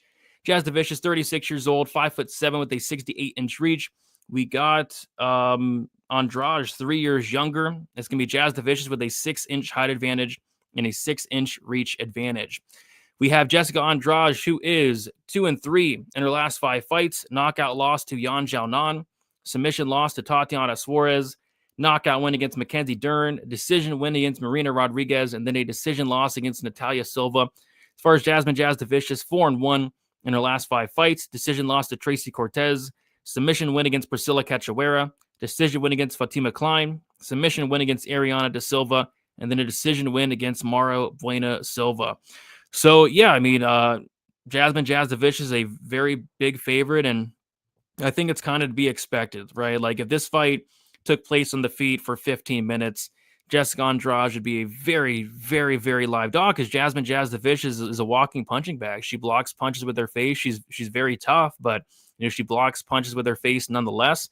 But the glaring hole in the game of Andrade is just the ground game. Like, she is a black belt, but anytime we've seen her on her back, it's just looked very bad against anybody. It's just looked very, very bad. Like, when she's on bottom, we've seen her finished on the mat. And Jasmine Jazz DeVicious also tweeted this.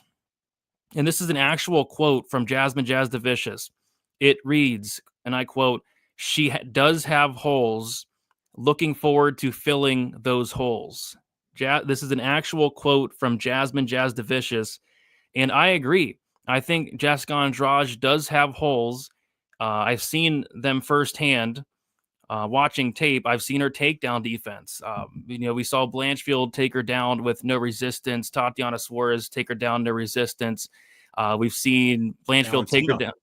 Valentina. We've seen a ton of people take her down with no resistance, and then once they do, they're able to get into dominant positions and potentially finish the fight. And that's kind of what I see happening here. So I think Jasmine Jazz DeVicious is going to exploit the holes of Jessica Andrade. She's going to take her down and potentially milk her. I mean, this is early running for me for potential milking of the week here. I could see Jasmine coming in there with a farmer's hat with some straw hanging out of her mouth, going in there bright and early and taking Andrade down, putting her on all fours, grabbing Andrade by the teats and milking the teats slowly but surely over the course of 3 rounds, if not finding a finish on the mat at some point, whether it's one of those front chokes or whether it's maybe some GMP and the ref steps in and saves Jessica Andrade. So I like Jasmine, but she is a big favorite, but I expected that. As soon as I saw the fight announced, I was like, yes, I love Jasmine here, but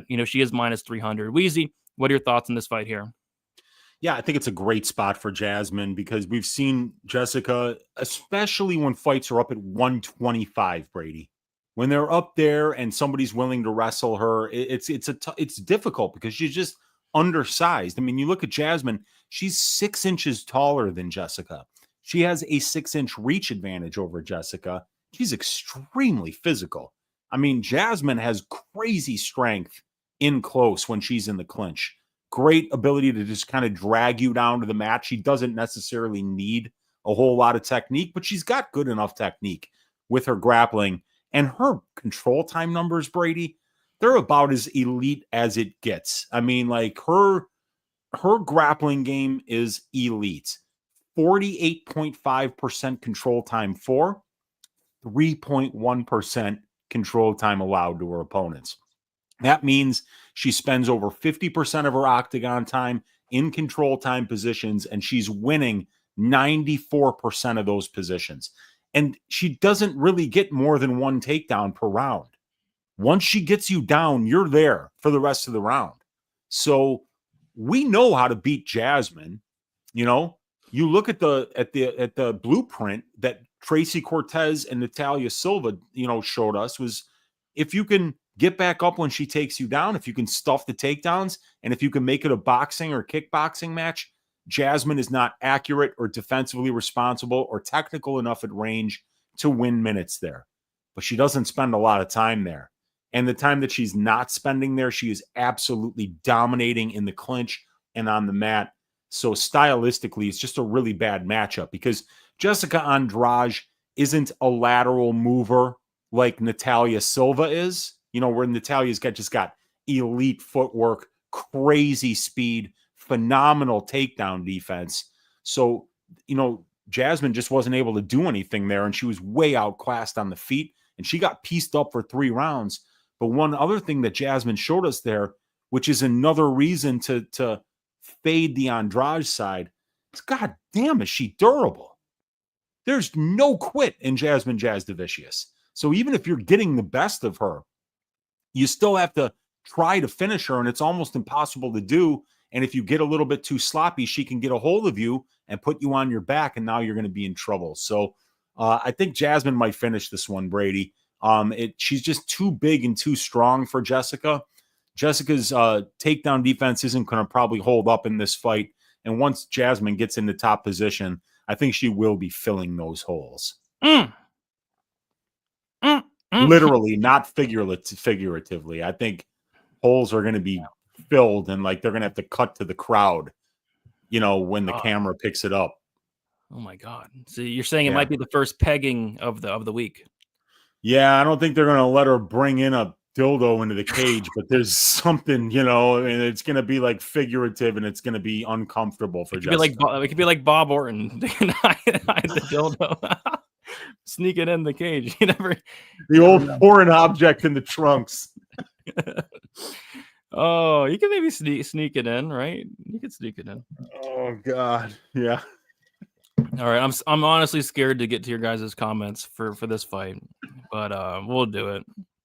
We got Jimmy the Drunk with another $4.99 saying this could go towards a book of stamps for Dumas, so him and Brady can be. I don't think Dumas knows how to write. Do you? I bet against it, dude. I am a gambling man, and if the bet is Cedric Dumas is literate, I'm laying juice that he isn't. What was that post after he lost to Mikel? He made a post. It was full of just. I think gibberish. I sent that somewhere in our Discord DM history. We gotta find it, and it's completely unintelligible. There's no way that he put pen to paper, because it was not English that was being spoken in that. And it was so long ago, unfortunately. I'd have to try to find it, but it's bad. I don't think he can speak. I don't think he can read or write. And I don't think that's a hot take. Yeah, I want to find that picture, because that was bad. I did just see a picture of Tater McSpadden. There we go. Another picture of Tater McSpadden. A picture of Ahmad Hassanzada. Okay, and here we go. We found it. Okay, read it out loud. All right, and this is verbatim, so don't think that I'm reading this wrong, okay? Even though last night didn't go my way, I take full cow and responsibility for my, as a profession, mistake. That was a rookie mistake instead of his bob and weaving. I should have been advancing, moving, so back to the drum board like I still got...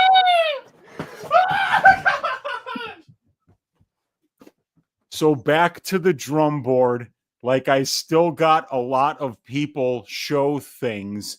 So at the end of the day, like I say, I'm just learning. Affirm for the next 5 to be the first outcome. And my comment was, good to see our guy Cedriques is making just as much sense as usual. We need a whole show dedicated to SD Dumas tomorrow. Well, are you down? Clint's doing a show Tuesday. Because this is interesting. This is interesting. I mean, this is interesting stuff. Like, the people need to hear about this stuff.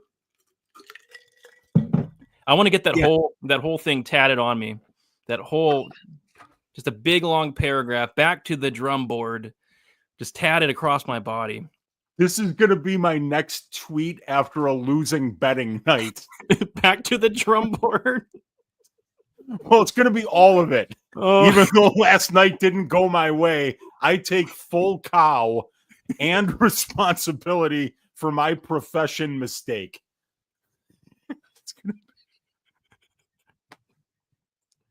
Oh my god! What does full cow even mean? What does full cow even mean? Is that English? That's not English. I don't think they speak English in Tallahassee, Brady. God. Hopefully Dumas isn't watching this right now. If they've got YouTube in prison, you know, I don't. I hope they don't, because he's getting cooked right now, Brady, and he doesn't need this. He's got enough shit going wrong for him right now. Trumped up charges, crooked cops, Bad, man. baby's mama's lying. Oh, jeez. I got to fill up my water, Brady. Yeah, I got a lot of comments to get through. I'm hearing you out, bro. Okay, I got you. Look at that low cut fit. Yeah, it's a great haircut. It's a great haircut for sure. Let's see. Jessica Wood, Andrade, free Lucasoli. What happened to Lucasoli? I give Andrade a better chance if this wasn't at flyweight. Yeah, same here. I mean, she's going to be at a big size and strength disadvantage. Jasmine is so sexy when she's pounding these girls. Andrade has nothing on her. Okay. I'm going to fill those holes. Okay. Jasmine, yeah, she's 36, but I believe she got into MMA like later in her career. She hasn't taken a ton of like Andrade has been in some wars, so Jasmine is sexy for a tomboy. All right. I think Jazz will have all of Jess's holes covered. Marcel, you're being a little weird. I'd pound away viciously. You're being a little weird. Potential milking. Potential milking. Potential. Jasmine's hot. To each their own. To each their own. Fight is a good decision. Might be sneaky here. Yeah, so Jasmine minus 270, Andrade plus 230. The over-under set at 2.5. The over 2.5 minus 165. The under 2.5 is plus 135. So the fight doesn't go. Should be plus money. We got Brandon saying Bo by KO is free money, guys. Trust me. Maybe we'll see. We'll see. Uncle Weezy, one of the best rants I've heard in a long time. Agreed. Jasmine could milk a gorilla. She probably could. She's tough. Possible milking here. Didn't mean to pull up that. Let's get this comment off the screen. There we go. Okay.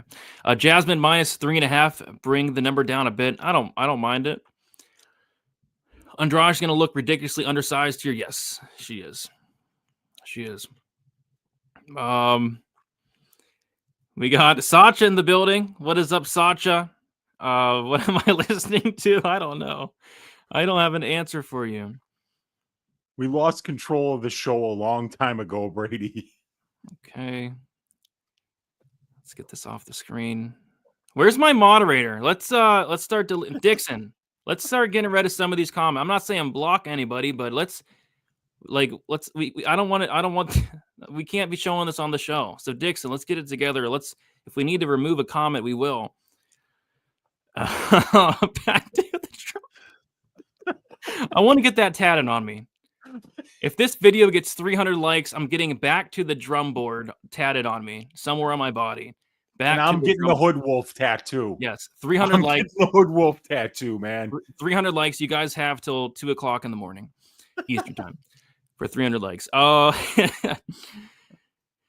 Let's see.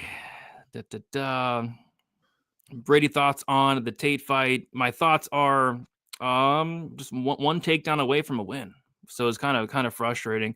I thought she went out there and she tried, unlike Michelle Pereira, but yeah, she needed a takedown in the first 10 minutes. She couldn't get it. Lucasoli. Where's Lucasoli? Where is Lucasoli? Where is Dixon? Where is everybody tonight? I don't know. But yeah, you were tripping. You were tripping. Here I am. I'm a moderator. Here we go, Ernie. I don't think I've ever seen Ernie in the chat ever. Ernie, I don't think I've ever seen you. And you're not. He's been in here before. Has he? Yeah, for sure. I've seen. Yeah, we've seen Ernie here with before. The B sure. I don't remember the B emojis though. I remember them. Really? Okay. Yes. Okay. My bad, Ernie. Definitely remember him.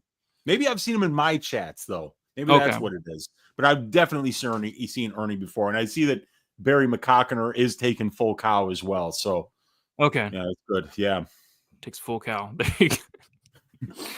Brady, I take full responsibility. Back to the drum board. Ernie's an OG. Okay, my bad. My bad. Ernie, apologies. That is my bad. Apparently, Ernie's an OG. My apologies. All right. If you need me to milk the chat, Brady, that's maybe I will add Milkman as a moderator. How do you do that? How do you add somebody? How do you do it? I don't know. Milkman, I'll try to figure it out, but Milkman will officially be a moderator pretty shortly here. All right, Weezy, let's get back on track. What do you say? Yes, let's do it, man, because this next fight's going to be fire. What? What? What? They got YouTube in prison. Cedricus is in here, baby. Wait. Oh my. So we got SD DeMoss in the building. I sneak this. I sneak this phone in. So be quick. This has to be Dumas. I mean, it's gotta be him. Brady. He's using the voice to text because he's illiterate. Brady, if you want, put money on my books. Hit my old lady up.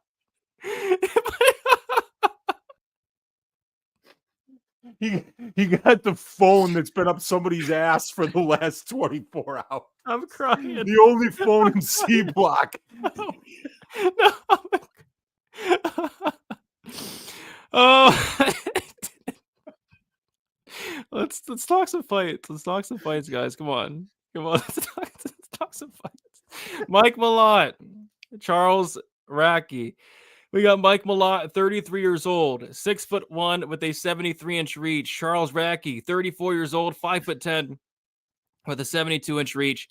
We got Malott 1 year younger, 2-inch height advantage and a 1-inch reach advantage. Malott is 4-1 in his last 5 fights. Knockout win against Gall, submission win against Johan Lioness, submission win against Adam Fugit, knockout loss to Neil Magny, decision win against Officer Trevin Giles. As far as Charles Racky, 4-1 in his last 5 fights. Made his debut against Blood Diamond, won that fight by decision, knocked out Gilbert Urbina, got knocked out by Carlos Praches, and then beat Matthew Semmelsberger by knockout here. So this is a great fight. I'm really looking forward to this fight. I believe it's the feature prelim as of now. So we'll see how it all shakes out. But feature prelim, which makes sense. Both these guys are pretty dangerous. Both these guys BJJ black belts. Both these guys have some power. I think it's probably one of my favorite fights on the card here. But I don't know. I mean, Mike Malott, he went out there and beat Officer Trevin Giles. I wasn't really that impressed with his performance. I think he did one of those things, and we've seen it before, Weezy, where a guy will completely death gas in a fight, and then the next fight after that, he'll just be completely different. Like he'll take his time in there. And I believe that was the first decision Mike Malott ever won. I believe it was the first fight that went out of the first round and a half that he's ever won. So, yeah, not lackluster fight, but I guess, hey, he got the job done. This is an interesting fight because on the feet, I feel like the better minute winner, probably Malott. Like, I like the kicks. You know, he's able to mix it up. Good leg kicks, good kicks to the body, solid volume, decent power. But, man, Charles Racky, that left hook is absolutely brutal, has a ton of power. I kind of question the durability of both guys. Racky's been knocked out twice, and both those twice or 3 times? Radke's only been knocked out once or twice as a professional, once in the UFC. Yes, and both those knockout losses, Weezy, were to the body. Carlos Praches got him, I believe, with a knee to the body, and then somebody else knocked him out late second round, 2 punches to the body. So I'm kind of worried about the body of Racky here, and I'm worried about the chin of Malott. We've seen Malott knocked out before. We've seen him hurt. So on the feet, I feel like both guys are live to be cracked. And then I think the grappling's kind of interesting because I'm not sure Mike Malott is either going to A, have a ton of success taking down and holding down Raki, or B, be able to take down and hold down Raki for 15 minutes. And I'm not sure he's able to submit Charles Raki here. So this is kind of a tricky fight to call, but the line wouldn't really indicate that because Mike Malott's a pretty big favorite. And I wouldn't really trust this guy at minus 235. The cardio, very iffy. The heart, to me, it's very iffy. The durability is very iffy.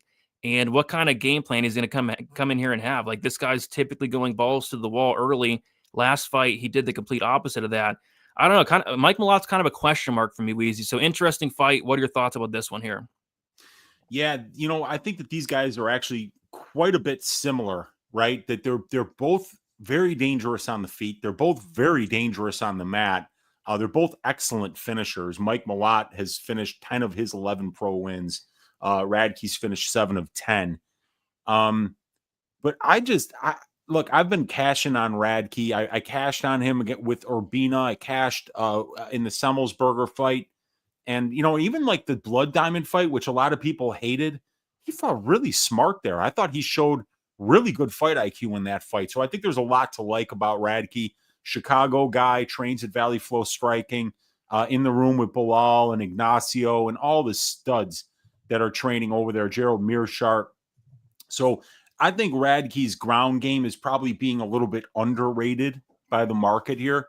This guy is a very, very high level grappler. But on the feet, man, that left hook of his, it's so good.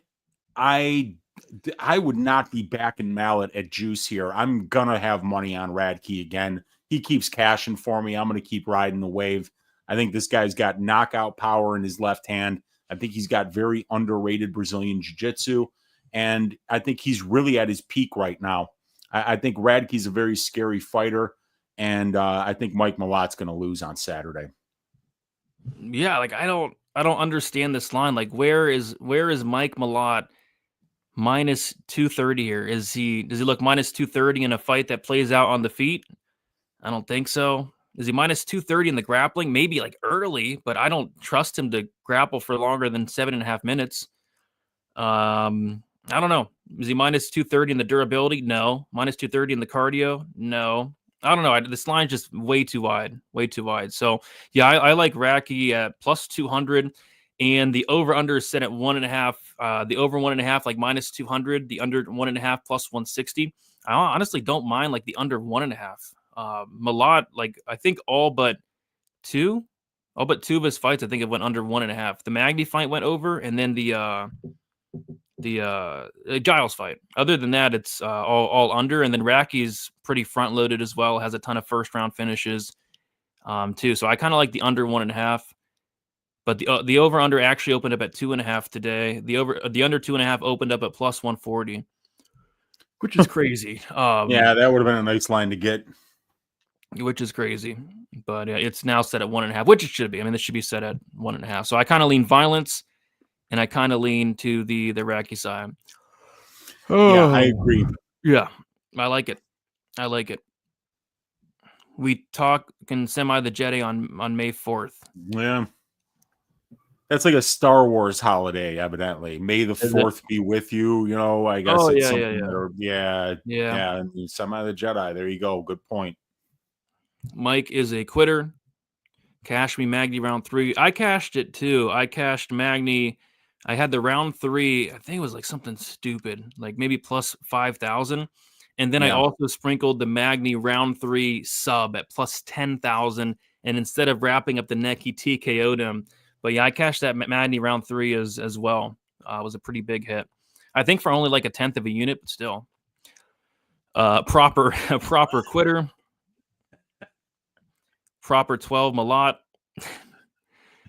If Raki gets the win, the Octagon interview is going to be funny. Say it again, Raki. Raki is a guy that will really piss some people off. Don't say it. Don't even say it. But he said something to piss people off. Did he say? I think it was after the Blood Diamond fight. Like he was just relentless on the mic after the Blood Diamond fight, and I think it was in Australia, if I'm not mistaken. And They didn't like him there, man. The under 1.5, I don't mind. Under 2.5, I like a lot more, depending on the line. Remember the decision, Bilal Muhammad. Yes, sir. Mm-hmm. Little fun fact, Racky used to coach at a gym I train at in Florida. His BJJ is very underrated. And yeah, it is, absolutely. His BJJ is very underrated.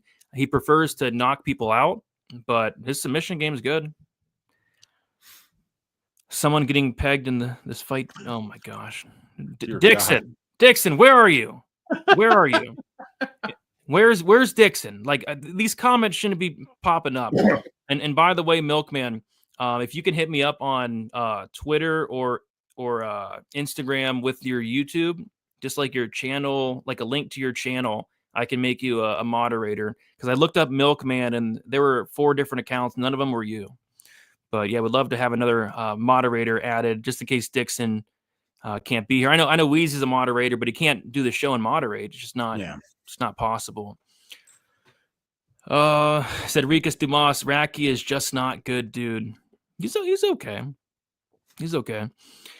All right, let's move on to the next fight. It is going to be not the Saint Denis fight, but we'll have Saint Denis hopefully fighting somebody, and we'll get news on that soon.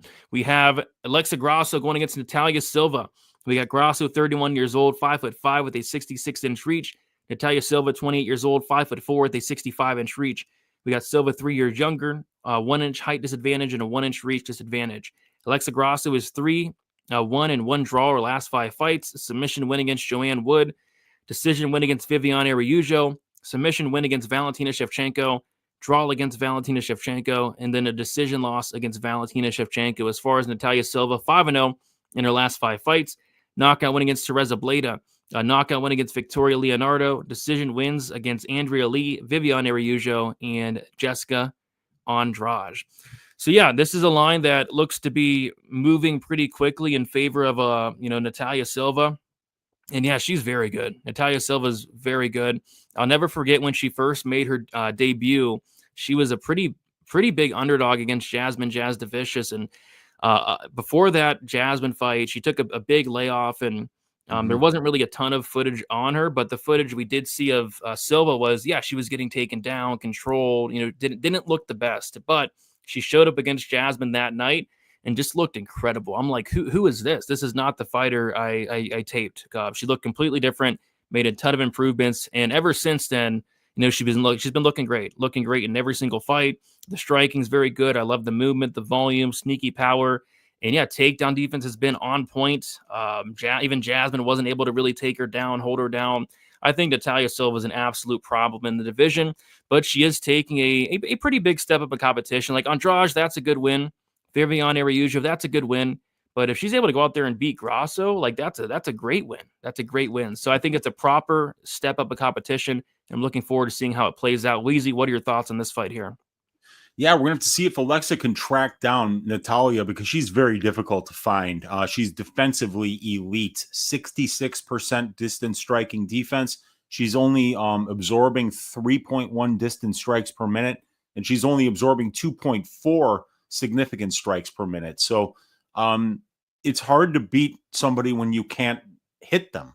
If you're not landing damage, it's hard to win minutes. And Natalia Silva not only is not taking damage on the feet, but she's stuffing takedowns at a 92% clip and frustrating the ladies that try to grapple her. And let's face it, her first 3 fights were against Jasmine Jazz Devicious, Teresa Bleda, and Victoria Leonardo, 3 grapplers who all tried desperately to take her down and control her. And Natalia was able to stay safe enough, and she's landing. It's ridiculous when you're doubling up the significant strike output of your opponents, and it's not like she's in there fighting bums. When your UFC debut is Jasmine Jazz Devicious, you've been tested at a high level. I mean, sure, she had one fight against Victoria Leonardo, but Teresa Bleda is basically a featherweight fighting in the flyweight division. She's absolutely massive and a suffocating grappler. Andrea Lee, like a 13 or 14 fight UFC veteran. Viviane Araújo, who just got a big win. She's a veteran and a stud fighter. and then she beats Jessica Andrade.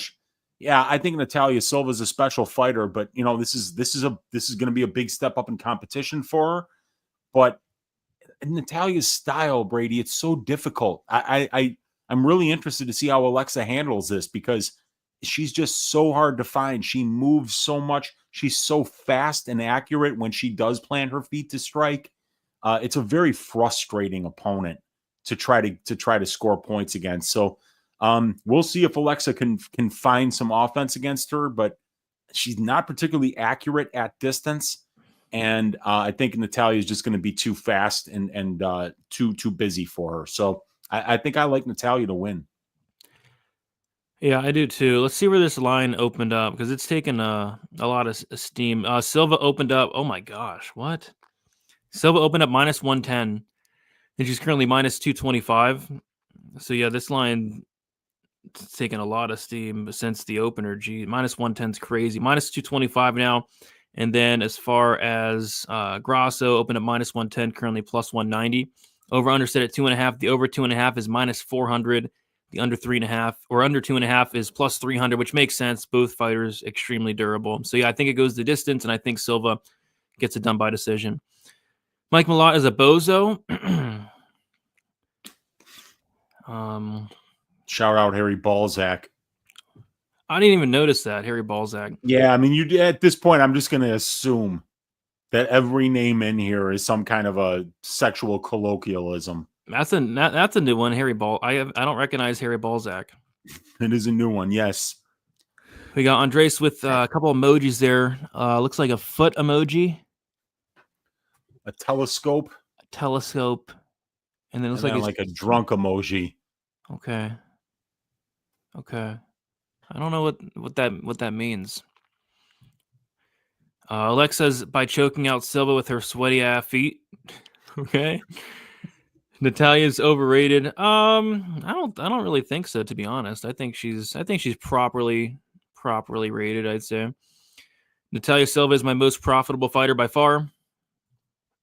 Silva equals the Devin Haney of WMMA. Please, UFC, make RuffY versus Benoit Saint Denis. I hope. I mean, that would be an incredible fight. This should be a good fight. I agree. The Natalia Silva will be too much for Grasso, will outstrike and could even land takedowns. Agree. Grasso, former champ, not far removed and only by one fighter. Really, this is not Volk versus that emo dude. Have some respect. His name is Diego Lopez. Ain't Grasso coming off of an injury? I'm not sure. I'm not sure if she is. I don't know either, dude. The line has been broken. That's probably not correct, Brady. Bit long to type in a message. I put a big bet on Natalia myself. Yeah, the line for me, it's getting a little... I would have loved like a minus 175 where it was like last week, but minus 225. Don't love it. I'm always catching you guys on my overnight shifts. God bless both you and Weezy. I'll try to drop a donation on my next payday. You guys earned it. Appreciate you, Christopher. It'll go right to either Dumas and his books, or it'll go to a tattoo. I want to get back to the drum board tattooed on me. And tattoos are expensive. They're not cheap. So all donations will be going to tattoos and Cheetos and candy bars in the prison. Brady, no, I'm not. Come on. In all seriousness, Alexa could outpoint her, especially if Silva decides to be low output. It could be greasy like Alexa's feet. What's it with all this feet? Like all this Grasso's feet talk? Yeah, I don't know. I don't understand. I don't know why. Does she have like a feet OnlyFans or something? I don't know. Let me look it up. Alexa Grasso feet. Hopefully my wife doesn't. Oh God. Wow. Okay. What happened? So something came up, huh? That's not a good sign. Wow. Lots of pictures of Alexa Grasso's feet. Really? Alexa Grasso's feet to cheer everyone up after watching Stipe get mauled. That must have been the John Jones fight. Alexa Grasso on Instagram Live showing her feet. Alexa Grasso souls while doing pull-ups from her IG story. Alexa Grasso just had surgery on her hand. Yeah, a bunch of pictures of Alexa Grasso's feet. Wow. Okay, so the hand injury. So there must have been a hand injury in there too. Yeah, so it must have been a hand injury. Okay. Yeah. So apparently people like her feet. Alexa Grasso's feet. Oh, she's on Wiki Feet. Okay. She's on Wiki Feet. There's a Wiki Feet. Yeah, it's a Wiki Feet. Oh wow, she's rated 4.88 stars. Now on her Wiki Feet score. Hell yeah. 595 total votes. And then apparently it has it has 4 pages of feet pictures from her fights, from her pictures, from her Instagram. 4 pages of feet pictures on Wiki Feet. And you could tap to rate her feet as well. I might throw a rating in. Oh, you gotta make an account. But if I were to rate them, if I were to rate these feet, probably a 4.9. Probably a 4.9. Yeah, I agree with everyone else. Probably a 4.9. They're that good, huh? Those are some good. Those are some good feet. Some very good feet. Now I'm not a foot guy, nothing like that, but I'm very impressed. There's a reason she's one of the top rated celebrities on Wiki Feet.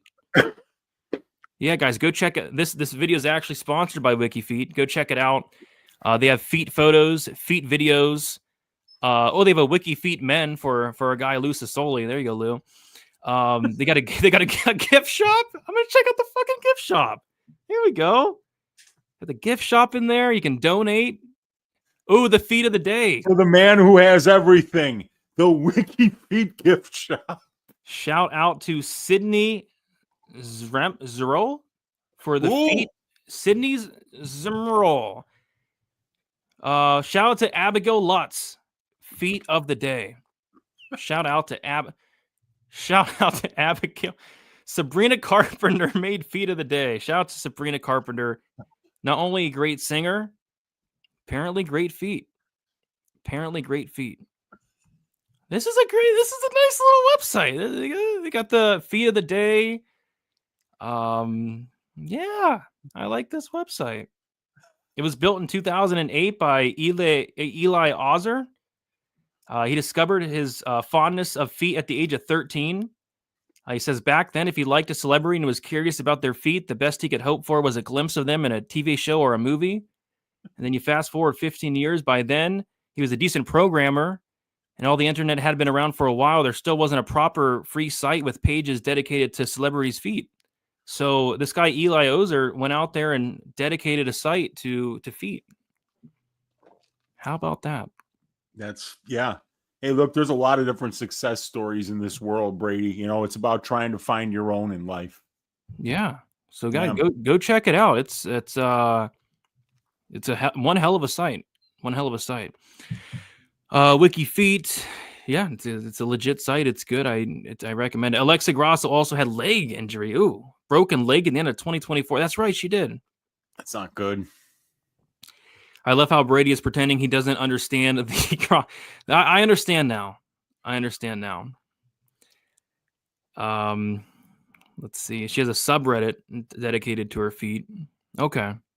She does. She loves showing off her feet. She does. I don't know. I mean, a lot of people, they have serious problems. And I'm with my guy Ernie here. Shout out to Ernie. This is a man of culture. I've never understood the feet thing. I like butts. I'm right there with you. I'm right there. That makes 3 of us, Ernie. Hell yeah. Brady's gonna goon after the stream. I might seek help. I need to seek some help. Okay, can we how do you ban? I haven't banned somebody in a long time, but this is. Can we ban this guy? How do you ban somebody on StreamYard? Is there Okay, I'm going to Wiki Feet. I'm gonna look up on oh god, Andrade is on there, man. Holy crap! She has a good. She's rated 4.61 stars. Not as good as Alexa, but Andrade is on. Apparently, Andrade, people like her feet. How about that? I was not expecting on. So who they have everybody on there on Wiki Feet. The owner of that site is a sick man. Like, if Verna Jandaroba's on there, something. Verna is she? Jan. Yeah. She has a horrible score, terrible feet, 3.17 stars. Oh no. On Verna Jandaroba's feet. She has hideous feet. It's not good. So wow, I did not know. What do they got for Shaq? What do they got for Shaq? Because he's got the worst feet in the world, dude. I'll have to go to the Wiki Feet men. So I'll click on the Wiki. Okay, all right, yeah. And there's no reason to go with that would be. I'd feel like a creep even asking you to go there. So I'm already here. 2.49 stars. Yeah, man. Like when I used to say that somebody was ugly, I'd say they look like Shaq's big toe. You know? Oh, and then there's so many disgusting pictures of his feet. Oh my gosh, why would you tell me to do that? Yeah, dude, any basketball, I'm sure your feet are just wrecked because you played ball. Like no basketball player. They're actually not as bad as you'd think, but yeah, I mean, I get it. LeBron's feet are horrible. Just terrible. Yeah, dude, any basketball player, man. Oh gosh. The Venn diagram of foot fetishes and insane MMA fans is a circle. Yeah, it could be a correlation.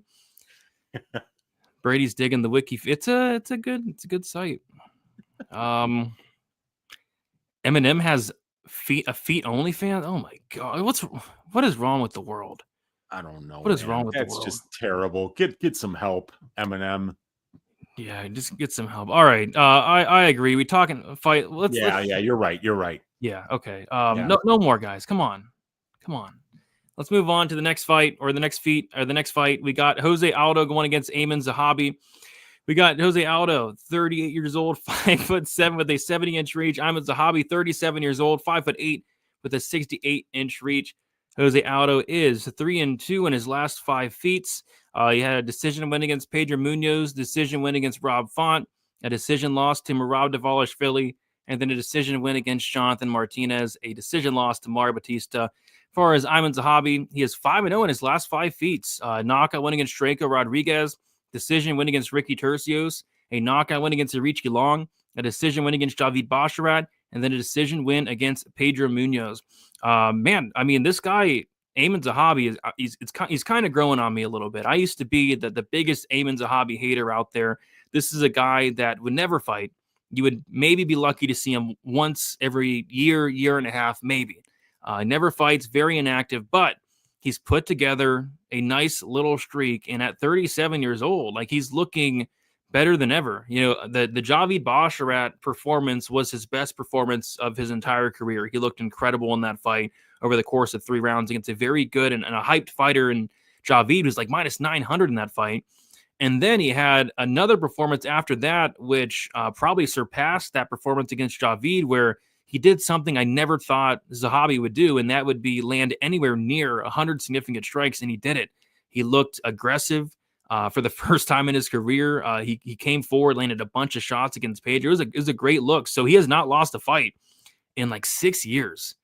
6 years since Zahabi's lost a fight. So this is a tricky one for me because both guys are getting up there in age. Of course, Jose Aldo does have just a ton more fights, a ton more tread on the tires, but we are going to be getting a fight that takes place on the feet for 15 minutes. And kind of how I'm seeing this fight play out, Weezy, is a fight that plays out very close and competitively. So although I do like Jose Aldo as a fan, and I did bet on him against Batista, I lost that bet. I just can't even fathom laying minus 230 on him here in a matchup that I just think is going to be close. I think it's going to be a very close fight that probably goes to decision. We are in Canada, so if the fight is close, could maybe go to Zahabi. So I think it's a close fight here, but what are your thoughts on this one? Yeah, I mean, this is a boxing match with 4-ounce gloves, and I'm not really a boxing capper, so I'm not really sure how to cap this fight because there's not going to be any grappling in it ever. So these guys are going to probably spend. I mean, like, look at Aiemann Zahabi, dude. The guy spends 93.5% of his time at distance striking range. both of these guys are low output. Both of these guys tend to prefer to wait to counter. And I think it's going to be a very low volume boxing match where neither guy is going to land anything of significance. So what's the line? It looks like money came in on Zahabi a little bit. So Jose Aldo is currently minus 215. He was like minus 230 a little bit ago. But yeah, minus 215 for Jose, and then plus 185 for Zahabi. Yeah, that sounds like a clear Zahabi spot to me. Because I don't know. I mean, how is he gonna run away with this fight? Just boxing against Zahabi, who's like very, very cautious, very deliberate. He's very difficult to hit. Dude, Ayman Zahabi has 72% distance striking defense, Brady. What was Montel Jackson's? Montel's is 66%. And I thought that was elite. That is elite. Yeah. You know, that's my point. This guy Zahabi's so hard to hit. And I mean, we were just joking about somebody with asthma. Is it Santos who's landing at 28%? Yeah. Well, if 28% is laughably bad, and the opposite of that would be having 72% striking defense, because that's what Santos's opponents have collectively, 72% striking defense. Well, that's what Zahabi has over an 8-fight UFC sample size. So how could I lay minus 210 on Jose Aldo when I know that he's never going to throw a leg kick? He's never going to shoot a takedown. He's not knocking anybody out. Come on. There's no fucking way he's knocking anybody out. And Zahabi's got 83% takedown defense, and Aldo's got 91% takedown defense. So for two guys who would never even shoot anyway, there's no point on shooting on Zahabi or Aldo because you're not going to get them down. So boxing cappers, talk to us. Who's winning the boxing match? Narco. We need Narco in here. Yeah, we definitely need Narco Cop in here. He's got phenomenal. I love listening to Narco Cop break down boxing or striking heavy fights because the guy has boxed before and he's got some of the best technical knowledge of how to break down those stylistic fights. And I would listen to him this week because this is going to be something that he's probably going to have some really good analysis on. Yeah, I agree. I think it's a close fight. The over-under sit at 2.5. So, I mean, the fight's probably going the distance. Minus 345 for the fight to go over. Yeah. So the fight's going to go the distance. We're in Canada. The fight's going to come down to the crooked, corrupt judges. And the judges weren't too fond of Aldo in his last fight against Batista. I'll tell you that. And here's another thing to think of, right? Jose Aldo has got, a former champion. So, right, so think about this. If this fight comes down to a close decision, the UFC would probably have to pay 5 times the win bonus to Jose Aldo than they would to Ayman Zahabi, who's been in the UFC for 20 years, but has somehow only managed 8 fucking fights. Right. So Zahabi's on a much lower paying contract. So if this fight does go to decision, it's going to be economically feasible for the UFC to say, we would prefer that the Canadian guy wins because we'll lose less money if he does. That's a good point. Verna is handsome. You can't have it all. Yeah, I agree. UFC 315 taking a feet dive. Yes. Aldo is only 38. Dude has been fighting since UFC 12. He's been fighting for forever, dude. It's been he's 38, like Muslim Salikov is 40. Yes. Zahabi has great fight IQ. Absolutely. Yeah, he does. Zahabi probably my dog of the week, him or Katona. I think they're like both of them. Both Canadian. Yep. Aero Hawani by decision. First man to ever TKO finish Richie Long. Yeah, and this dude's a hobby. He has like very sneaky power. Like he sparked Richie Long. He sparked Draco Rodriguez. Yeah, it's pretty hard. He does. Aldo should be max minus 150. I think we're kind of paying for like the name, right? Like everybody knows Jose Aldo. I think a lot of people are pissed off about the Batista fight, the Batista decision. So like people kind of maybe want to get it back. I don't know. The over could be sneaky. It could be, but we are laying some chalk on it. I do think this goes over though. The Batista effect, yeah. Yep. Aldo is going to use his ground game here. When's the last time Jose Aldo used his ground game? I mean, I think it would have to be like a wrestling match where the second period started with somebody on all fours. It was against Korean Zombie back in 2013. He landed 5 takedowns. Okay. And I remember him like, oh no, I'm thinking of Peter Yan when Peter Yan cooked him late because he grappled. This over 2.5 is a nice parlay piece. Yeah, I agree. Yeah, he did get a takedown. Yeah, he did get one takedown against Martinez. That's true. Wow. And it was shocking. Like, everybody was shocked. I would have been too. He never grapples. I would bet on Jose Aldo being like, man, if he grapples, he's going to look minus 300. And yeah, he's a boxer. Lots of favorites winning these last couple of weeks. Well, we did have like 5 dogs win last week, but yeah, I'd say this year a lot more dogs are cashing than last year, I think. But yeah, who do you guys like for dogs at 350? I think there's a lot of live dogs. I think Brad Katona, I almost like Katona is live. I think Jung Young Lee is live against. I don't think that fight happens, but if it does, I think Jung Young Lee's live. Bruno Silva's probably live because Barrio can't take a shot. Kudalaba, the fight's kind of a pick 'em, but on some books it is plus money. I think he's a live dog. I think Charles Raki's a live dog, and then I think Zahabi's a live dog. So yeah, lots of live dogs. I'll probably be picking quite a few this week and betting quite a few as well. And yeah, it was a mercy takedown. Who is stepping in to fight Benoit Anthony? We don't know yet.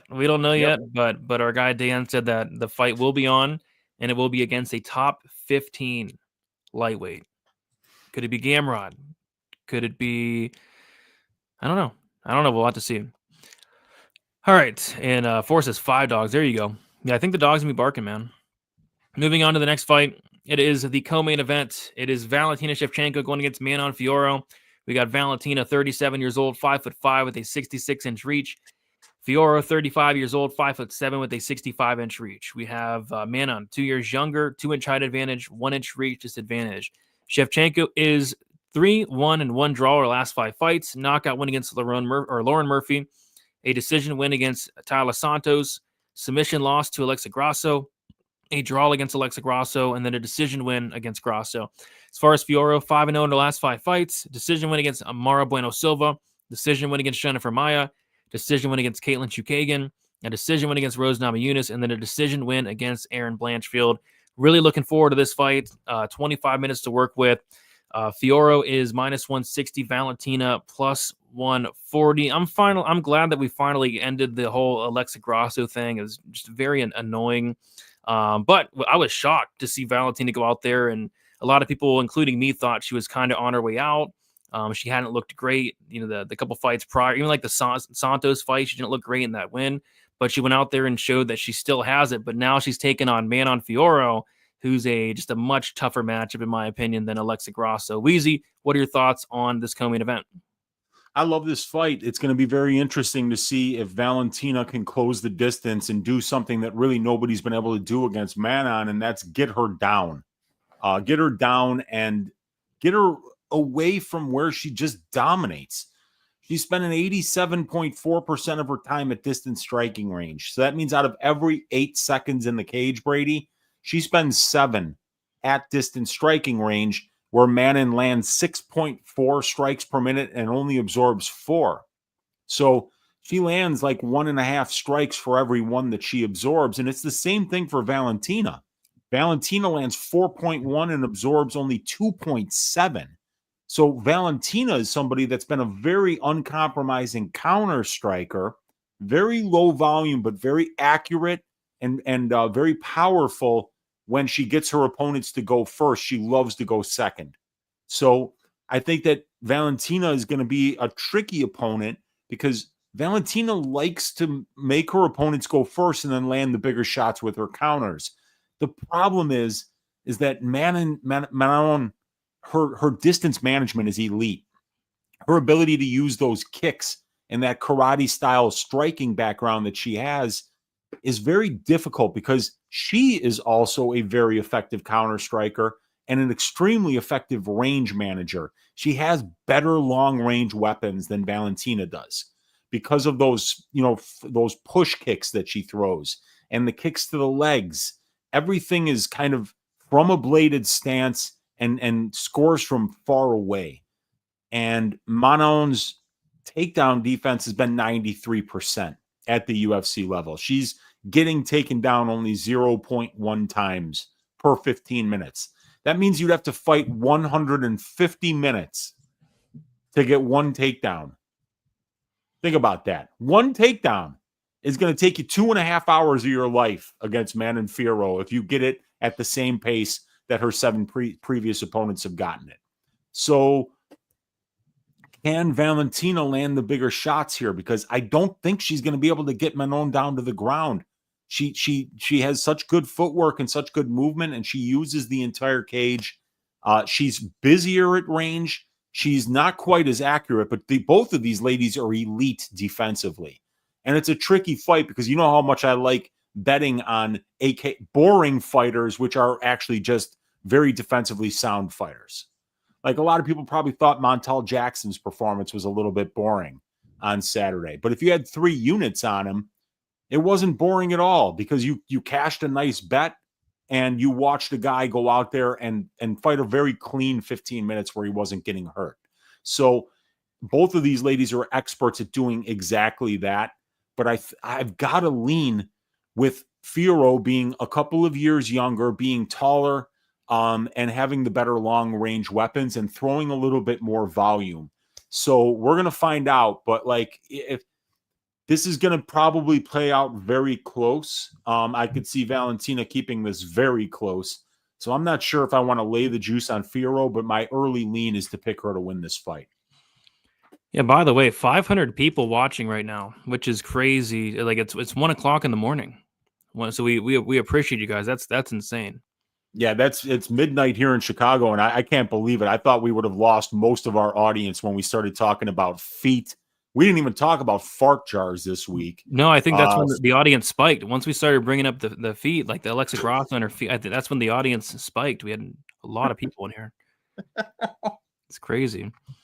Let's see. Yeah, this line's been getting hit. Manon opened up plus 112, currently minus 159. Valentina opened up minus 132, currently plus 139. So we'll kind of see where this line goes. The over-under set at 4.5. Over 4.5 minus 310. Under 4.5 plus 250. Yeah, I think this fight probably does go to decision more often than not. And yeah, it could be close. I'm not sure if I want to lay minus 160 on Fiora in this one. We'll see. Let's see. Dog odds on the champ is rare. It is rare. We don't see it too often.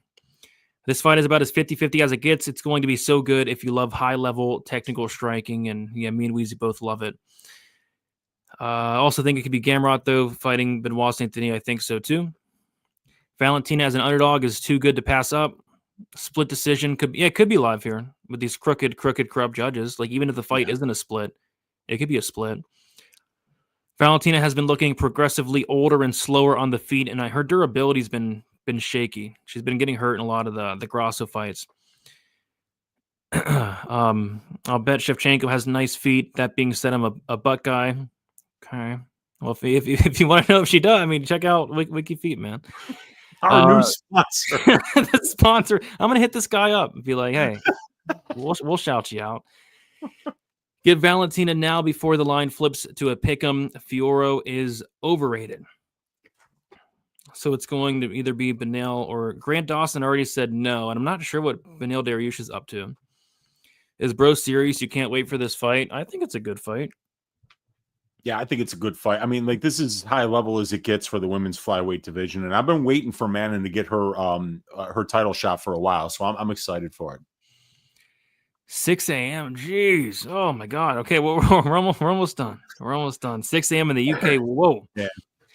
Boats and hoes. Boats and hoes. You know, Mikey P. Gotta love them boats and hoes. Oh. Yeah. Bet on your opponent. Watch your money grow. Hey. Is a Joshua Block hat. No, it's a Michelle Pereira hat. Michelle Pereira hat. Going to listen in bed. There you go.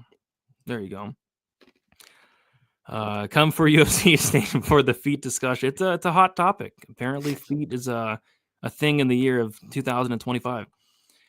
Val is clearly the right side. Val all day. Appreciate you, Andres.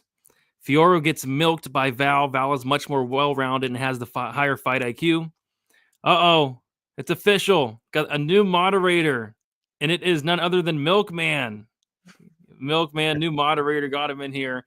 Interested to see what the +5.5 line is. Me too, because I think this fight's going to decision. I think this fight's going to be competitive. So we'll see where they put that +5.5. Shout out to Milkman. Got a new moderator on the channel since Dixon is doing whatever the hell he's doing. All right, let's move on to the main event. Before we do this, if you guys have not, smash the like button. And again, if we get 300 likes, I'm getting a tattoo that says back to the drawing. What do you say? Back to the drum board. The drum board. Back to the drum board. And then what do you say about Cow? He's going to take full cow and responsibility for the loss. Okay, so 300 likes, and I will get that tattooed on my body. We have 500 people in here. I'm not the best at math, but if 60% of people like the video, I'm getting a new tat. That's awesome. And we do got to shout out the sponsor as well. The show would not be possible without our guy Avery. Shout out Avery for sponsoring the show. If you guys have not already, give him a follow. MMA_Very on X. Great guy, funny guy, and has some great takes as well. Go check him out. Okay, now it is time for the main event, and it is none other than Belal Muhammad going against Jack Della Maddalena. We got Muhammad, 36 years old, 5'11" with a 72-inch reach. Jack Della Maddalena, 28 years old, 5'11" with a 73-inch reach. We got Jack Della. He is 8 years younger. He's going to have the same height and a 1-inch reach advantage. Belal, 5-0 in his last 5 fights. Decision win against Stephen Thompson. Decision win against Vicente Luque. Knockout win against Sean Brady. Decision win against Gilbert Burns. And then a decision win against Leon Edwards. As far as Jack Della, he is 5-0 in his last 5 fights. A knockout win against poor Danny Roberts. A submission win against Randy Brown. Decision win against Basil Hafez. Decision win against Kevin Holland. And then a knockout win against Gilbert Burns. Phenomenal main event here. Looking forward to it. We have kind of a striker versus wrestler matchup, but Belal can absolutely go out there and strike in his own right. But going back and looking at the Basil Hafez fight, going back and watching Burns take him down 8 times, I feel like Belal Muhammad can absolutely mix in takedowns here, and I think that would be the best path to victory. But yeah, it's an interesting fight, Weezy, because typically we're getting Belal Muhammad as an underdog, but that is not the case here at all. He's a -200 favorite. So Belal Muhammad, it took him a while, but he's finally getting the respect I think he deserves. So fun fight. What are your thoughts on this main event? Yeah, I mean, Belal Muhammad is the gift that just keeps on giving. 5 fights ago, he cashed against Stephen Thompson as a +175 underdog. After that, he cashed against Vicente Luque as a +150 underdog. After that, he cashed against Sean Brady as a +120 underdog and knocked him out. After that, he cashed against Gilbert Burns as a +125 underdog, won a unanimous decision. And then after that, he just put on a straw hat, some overalls, and he milked poor Leon Edwards as a +215 underdog and just mopped the floor with him.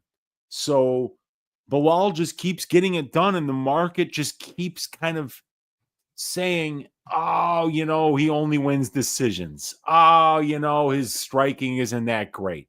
Oh, he can't knock anyone out. Oh, he's probably shouldn't have won this decision. Oh, But the people who've been backing Belal Muhammad are just laughing their ass off, going to the window, cashing tickets over and over and over again. Belal Muhammad has been to decision 20 times in 28 fights. And he's won 18 decisions, Brady. 18-2 to the decision. Tell me this guy isn't making the best decisions at all times in the cage, right?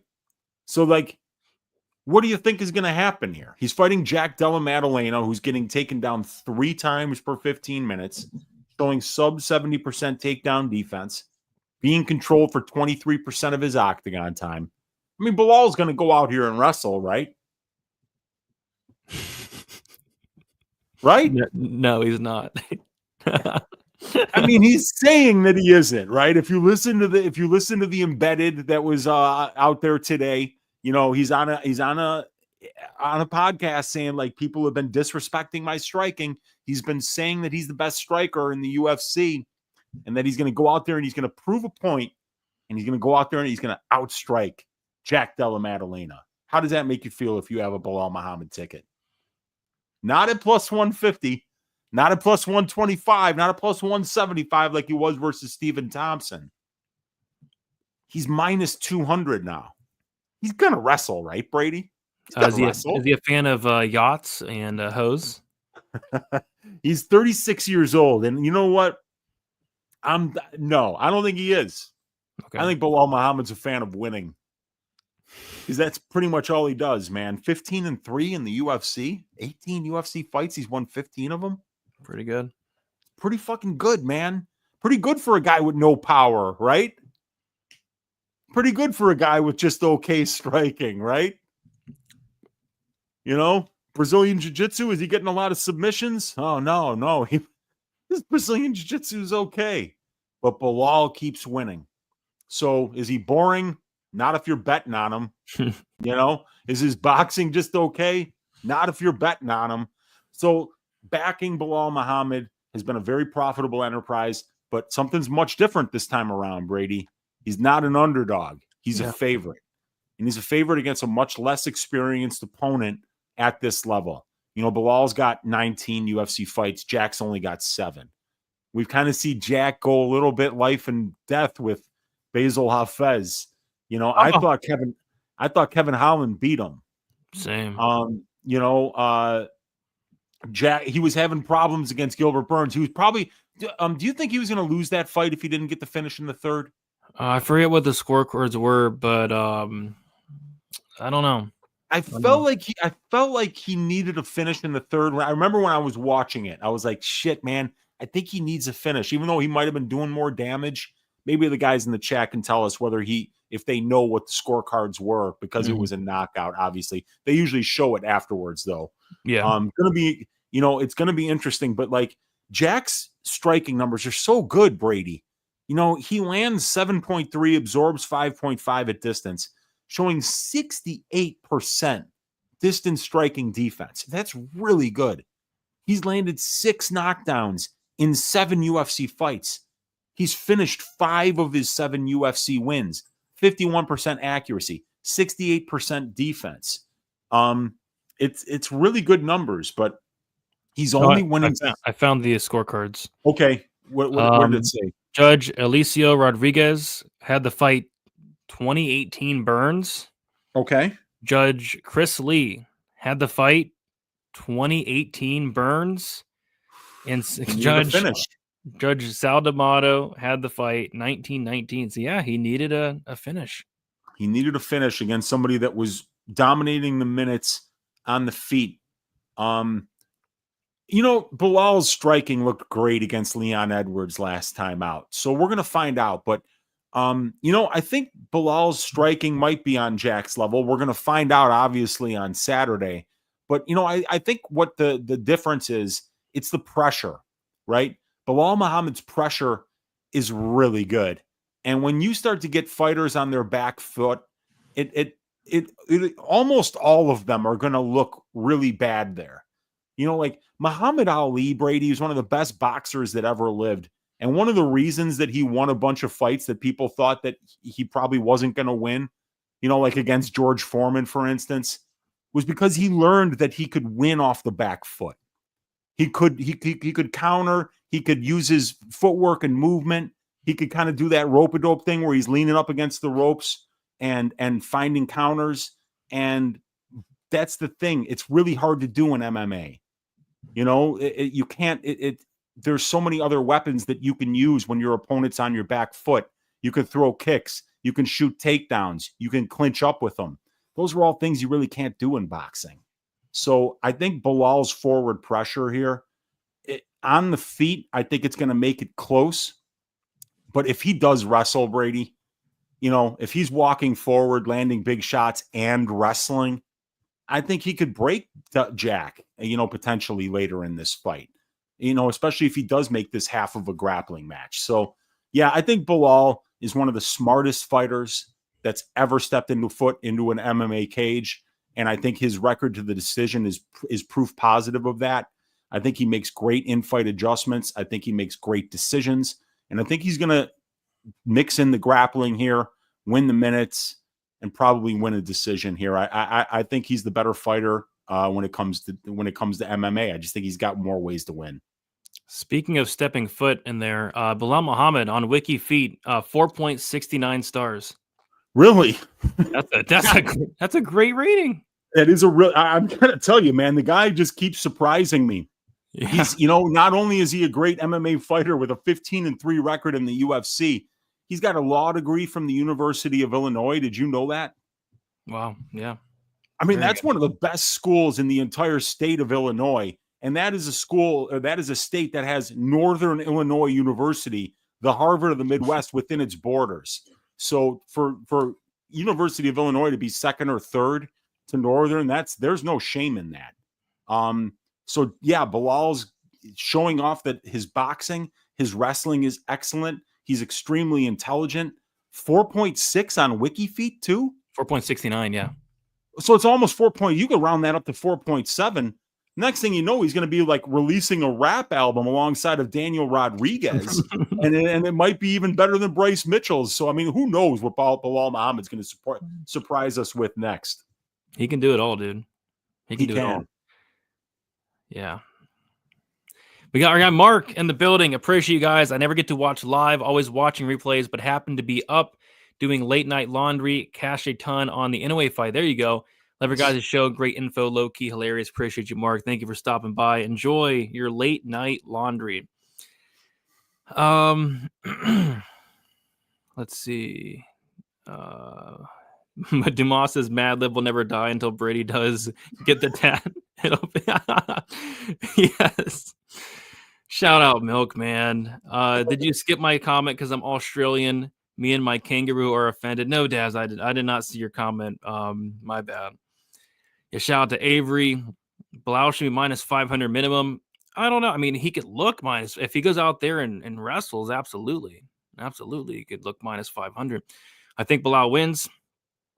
So yeah, the line Belal Muhammad opened up minus 175. He's currently minus 205. Jack Della opening up plus 150, currently plus 175. It's weird. It's weird seeing a minus number two next to the name of Belal Muhammad. It's very weird. Yeah, and I mean, it's weird that it didn't happen like 3 or 4 fights ago. Right. I remember when he fought Luque, I was hanging out with Narco Cop and Tim Troiano at the casino here in just outside of Chicago by O'Hare Airport, and we all had money on Luque, or I mean on Belal that night. And the guy just he knows he was winning a lot of the boxing exchanges there too. Everybody was saying that he had to wrestle to win, but he landed some great strikes on the feet, and then he would close off the rounds by getting takedowns and finishing on top. He's a hard guy to beat, man. The guy really knows how to win minutes and bank rounds. Yeah, he does. Belal is the highest IQ fighter right now. I'd say he's definitely up there. Got to be up there. There's no question he's top 5. Belal inside the distance is the easiest pick, rounds 3 through 5. I'm always saying, remember the decision, Belal Muhammad. Everyone that was picking Sandhagen by decision Saturday, this will be a similar beatdown. Okay. I smell split decision, moments versus minutes. Belal is great. So boring, though.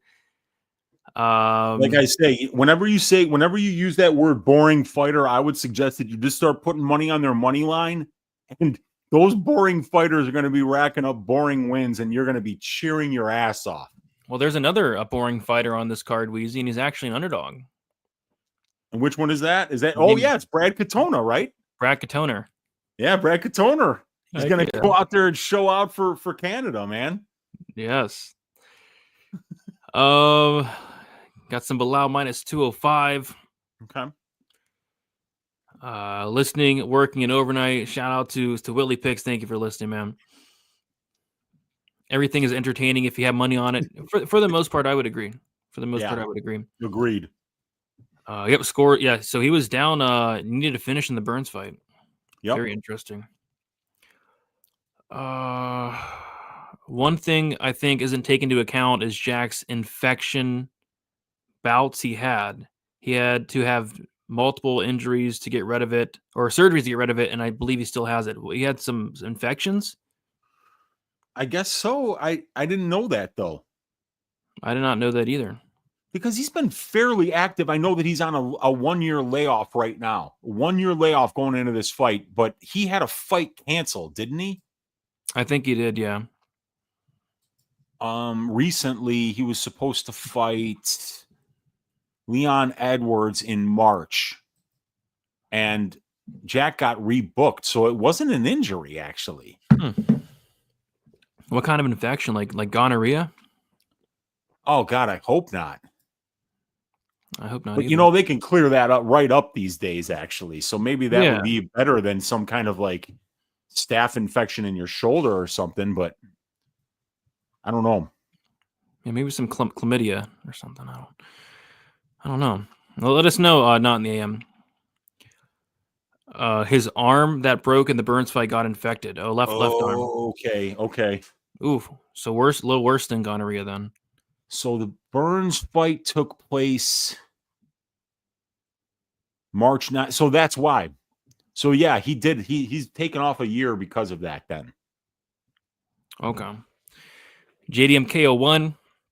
JDM is going to finally give what the fans have been wanting. The fight everyone is confident on Bilal. He's going to get knocked out this time. Time to fade.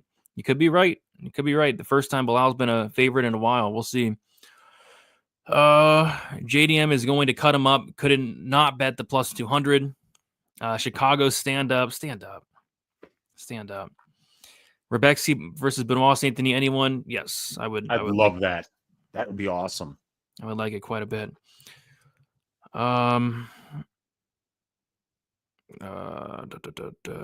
Let's see. If anyone in the division can handle Bilal in the pocket, it's JDM. I guess if JDM wins, Islam and JDM happens next. That'd be a bad fight for JDM because Islam will wrestle him if Bilal doesn't. He will. Gonorrhea. You spelled that completely wrong. I mean, that's like some SD Demas spelling. But to be fair, gonorrhea is not easy to spell. I'm not even sure. Yeah. And I won like the spelling bee back in 3rd grade, man. So I don't even know it. Gonorrhea. Tough word to spell. It's a very tough word to spell. I feel like all these STDs are they make them so hard to spell, like chlamydia. That's a tough one too. It's not. There's a lot of vowels in there. It's just gonorrhea. That doesn't look right. No, that ain't right either. It doesn't look right to me. But that's probably the phonetic pronunciation of it though. Gonorrhea. I don't know. Yeah. I'm not a doctor. That makes 2 of us. Yeah, maybe that's what happened with Dumas, the autocorrect. Well, you got to use voice to text if you're illiterate. So, and by the way, I got to shout out the comment of the night.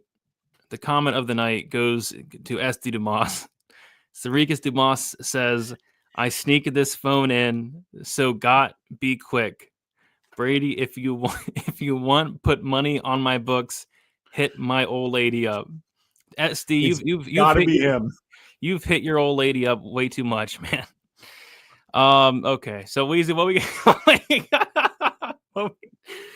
we got to do now? That's not funny. That was not funny. That was not funny at all. Okay, so what we got to do now, Weezy, is we got to come up with a Stat Diggers parlay of the week.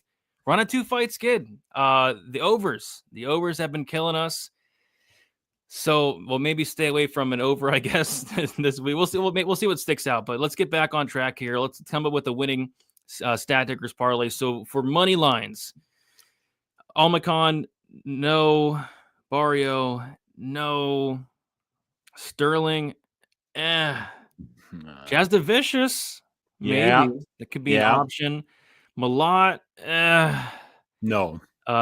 Silva, Jose Aldo, Muhammad, some money lines. Okay, so for money lines for me, I think Jasmine's up there. Any totals that are sticking out? How about, well, we don't like the overs, but I mean, Brad Katona with an Oh, over, yeah.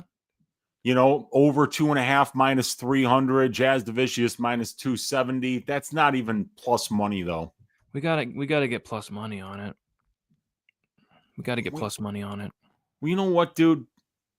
Why don't we get some real plus money here?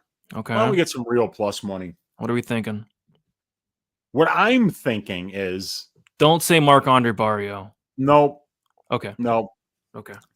I think the most mispriced line that we've run across this week is Iwan Cutelaba being a underdog to Modestas Bukauskas. Okay. Better grappler, more power, more durability, more experience, better strength of schedule, same age. So Iwan Cutelaba plus 100, Jasmine Jazz Divicius minus 270. That'll get us plus 174, Brady. All right. Let's do it. Let's do it. So 2 money lines. So no totals this week. 2 money lines, Iwan Cutelaba and Jasmine Jazz Divicius. All right. So that is the Stat Diggers parlay of the week. Now it is time for the milk. Let's start with the milking, man. I mean, the milking is undefeated.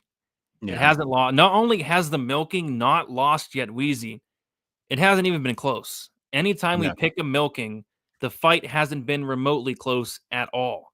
Sean Brady milked Leon Edwards. Carlos Leal milked Alex Morono.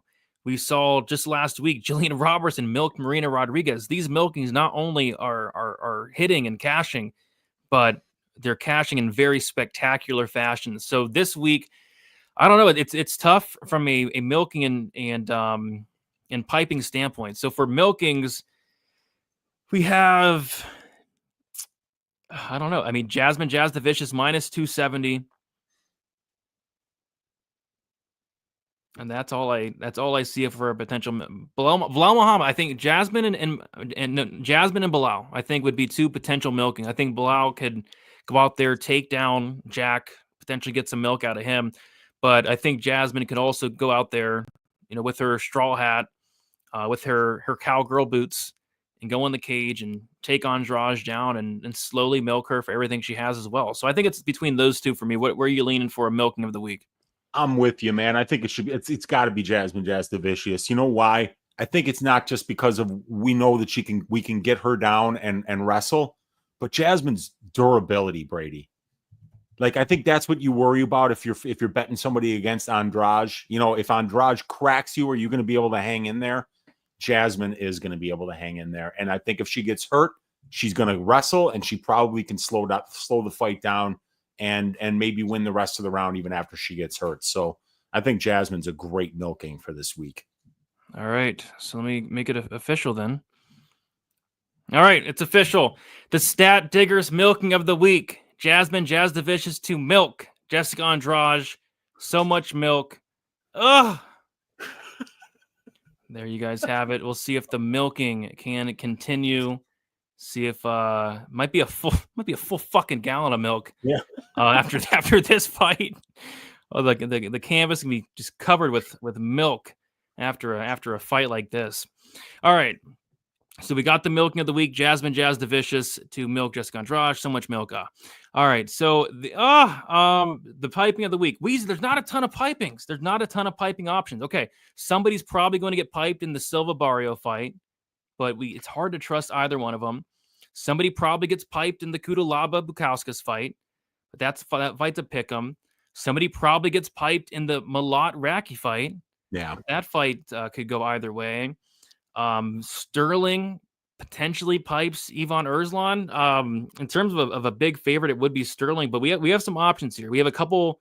We can go a little bit risky, go with some of these closer lines because, like I said, somebody's getting piped in the Cutelaba Bukauskas fight. Somebody's getting piped in the Barrio Silva fight. Somebody's getting piped in the Malott Raki fight. So there will be some piping. It's just there's not like a clear-cut piping this week, I don't think. No, there really isn't, man. It's a tough one because there's actually a lot of underdogs I like this week. I think Katona's a good underdog. I think Radke's a good underdog. Cutelaba is a good underdog.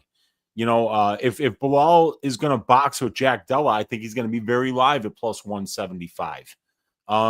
Even Valentina Shevchenko. When was we haven't gotten Valentina as an underdog since her last fight, and she cashed.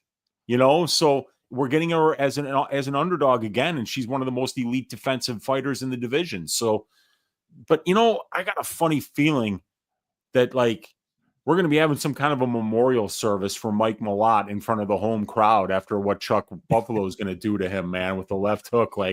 I think May 10th, 2025 might be the last day of Mike Malott's life on this earth. In loving memory, Should we make a plus 200 underdog the piping of the week? I don't know, man. I mean, that's risky. That's really risky. Wait, can we do this? Can we let the chat decide so we can blame it on them next week? I mean, who do they like, right? I mean, who should we be putting as a piping this week? All right. I mean, because when Radke's beating you, he's piping you. Exactly. That okay. left hook that he absolutely destroyed Semmelsberger, who's shown a lot of durability, actually. Okay, we're gonna let the chat decide so we can blame it on them when it loses next week. Okay, so Weezy, you're gonna pick 2 options. I'll pick 2 options, and then we'll put 4 options on the board, and we will let the chat decide. Okay. Okay, fair enough. So the first option for me, I will take, who's also in the Stat Diggers parlay. I want Cutelaba as a potential piping of the week. Okay. And I'm going to go with my first call, which was Chuck Radke at plus 200 as potential piping of the week. Okay. And then for the next one, I'll go with the biggest favorite out of the ones I think we'll pick. It's going to be Navajo Sterling minus 275. And then I will go with I think I'll go with Bilal Muhammad, and still, one of the best fighters in the entire organization, minus 200 over the less experienced, tested, and well-rounded Jack Della Maddalena. Okay. All right, guys. The poll is started. Let's try to get as many votes as possible. And then while we do that, we're going to hit up the chat, and then we will do our outro, then we'll head out. So, yeah, if you guys can please vote, would prefer to get at least 100 votes would be nice. All right, so what do you guys like in the chat here? Bilal milking.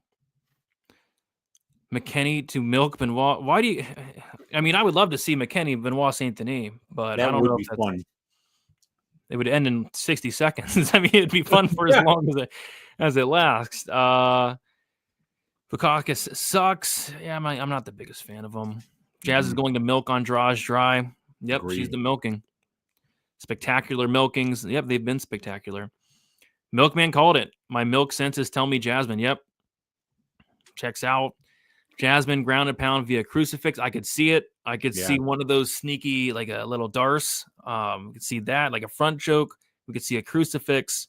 But I think we'll be able to see some milk on the canvas nonetheless. Scam.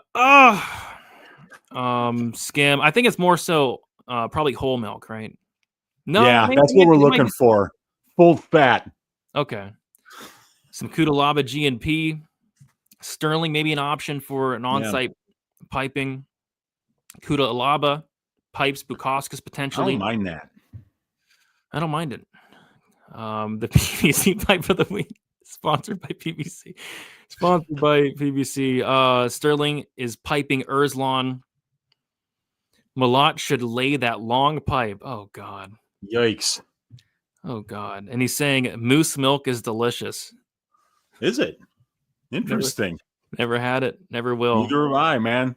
Ooh, milk Malott. Milk Malott. Nate saying Sterling. Mike said he has all Canada on his back and will not fail you again. That's going to break his back because Canada's huge. It is huge. It is huge. Sterling is safe. Yeah, I think Sterling's like the safe option, but do we want to be safe or do we want to, get a little bit aggressive here? Cutelaba is going on a run, like in the Hulk here. I'm sorry. Stop it. No. Stop. No, we didn't. Okay. He's getting it back for India. Okay. All right. Yeah, like I said, we got our guy Avery sponsoring the show. But we are open to more sponsors for sure. Help out the show. Wiki Feet, hit us up. we got you. We'll pull up some picture. I mean, if we pulled up some feet pictures, our audience would we'd be one of the biggest shows on YouTube. We pulling up Alexis Grasso's feet. People love it. All right, Weezy, let's see how many votes we have. We have only 34. What the fuck are you guys doing? How many people are in here live? What is wrong with you? 500 or 473 people watching. There's still people on the West Coast that are up. I know there is a decent amount of people watching from Twitter, but even then, like, come on, can we get at least 50? Like, what are you guys doing? Click the button. I'll give you guys 30 more seconds. Just click the button. Okay. No feet, no vote. I don't want to pull up feet because I don't want to get sued by Wiki Feet. You know how much money this dude Wiki Feet's making? You know how much money? This guy is a multi-billionaire with a website like that. All the ads, money. Oh my gosh. He got good at programming and he had a dream, Brady. Dream. Yeah. But like we said, you're an ass guy, I'm an ass guy. How about a wiki ass? Brady, I mean, like, we might as well just sign off now and do a call and figure out how to make that happen. Yeah, what are we doing here? Talking about fights. Let's start up wiki ass. Yeah, and I'm going to start calling some of these fantastic female mixed martial artists. We're going to get Norma Dumont in there. We're going to get Tracy Cortez in Jocelyn Edwards. Jocelyn Edwards. How about Misha Tate, the way that she was looking out there last night? We could I don't know. We're wasting our time. We're spinning our wheels here with Stat Diggers. We can let Eileen Perez on there, but there's one rule. No butthole. Butthole. That will be something that we will promise our fans at Wiki Ass is there will be no butthole, only butt cheeks. Yeah. You know whose ass I saw last week? Juliana Miller's ass was out there floating around. I think I saw something on Twitter. Yeah, like she does pics and stuff like. I think. Yeah, she does. Yeah. She does OnlyFans. Yeah. She's got a little ass on her, Juliana Miller. Does she? Yeah, little one. She's skinny, she's skinny, but she's athletic. So yeah, absolutely. Okay. If I'm going to look it up, if this exists, I'm going to be pissed. No, it doesn't exist. I looked it up and all it says is there's a website called Ass, but no wiki ass. No wiki ass. Okay. There's an ass wiki, but there's no wiki ass. Come on, guys. All right. Okay, so we're gonna close the poll here. Wow. The shots, the results may shock you, Weezy. Okay. And here we go. So there was 50. Okay, we got 53 votes. Thank you, guys. Okay. In last place is Remember the Name Bilal Muhammad with 22%. In second, wow. So a lot of them got this was a close vote. Very close. Second to last, third place, Navajo Sterling. In second place, Charles Radke.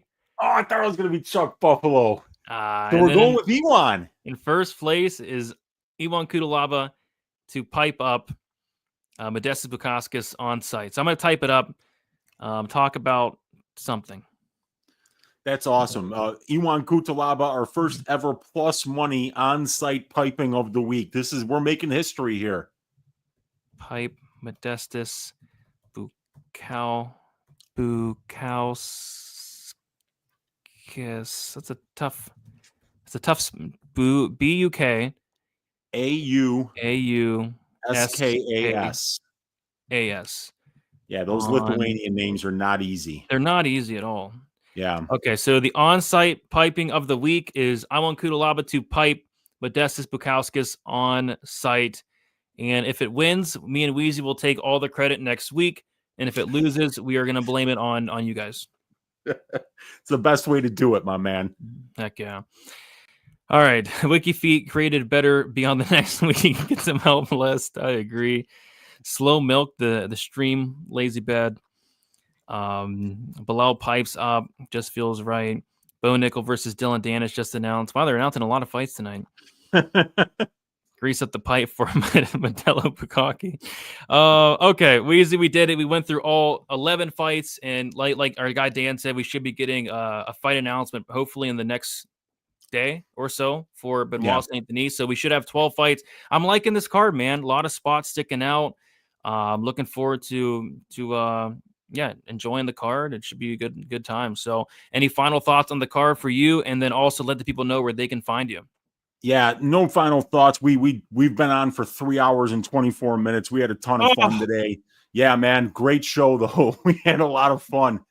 You can find me on YouTube at Uncle Weezy's YouTube channel. You can find me on Twitter at MMA Weezy, and you can find me on Odds Shopper for my $25 a month probability stats and content package. These stats that you see on our screen, betting models, individual fighter stats, fight write-ups, 4 hours of original content every week, access to the Discord, access to all my tracked bets, only $25 a month. Check me out on Odds Shopper. But other than that, thank everybody for hanging out tonight. 500 of you guys live in here. It's amazing. Thanks for sticking around for 3.5 hours with us tonight. My favorite part of the show was reading that. You know what? Instead of an outro this week, can we read that one last time, and then we'll just end the show right after. I just want to read it one more time, and then we're gonna call it a night. All right, give me just a sec. We got to get up here. All right, we're getting there. We're past the boats and hose picture. Okay. All right, and we're gonna send you off in one of the best ways ever. Yeah, with words of wisdom from the great Cedric Dumas. Where are we? Where are we? There's another picture of Tater McSpadden, which means we're close. Okay. There's Ahmad Hassanzada, and there we go. Okay, here we go. Even though last night didn't go my way, I take full cow and responsibility for my, as a profession, mistake. This was a rookie mistake instead of his bobbin weaving.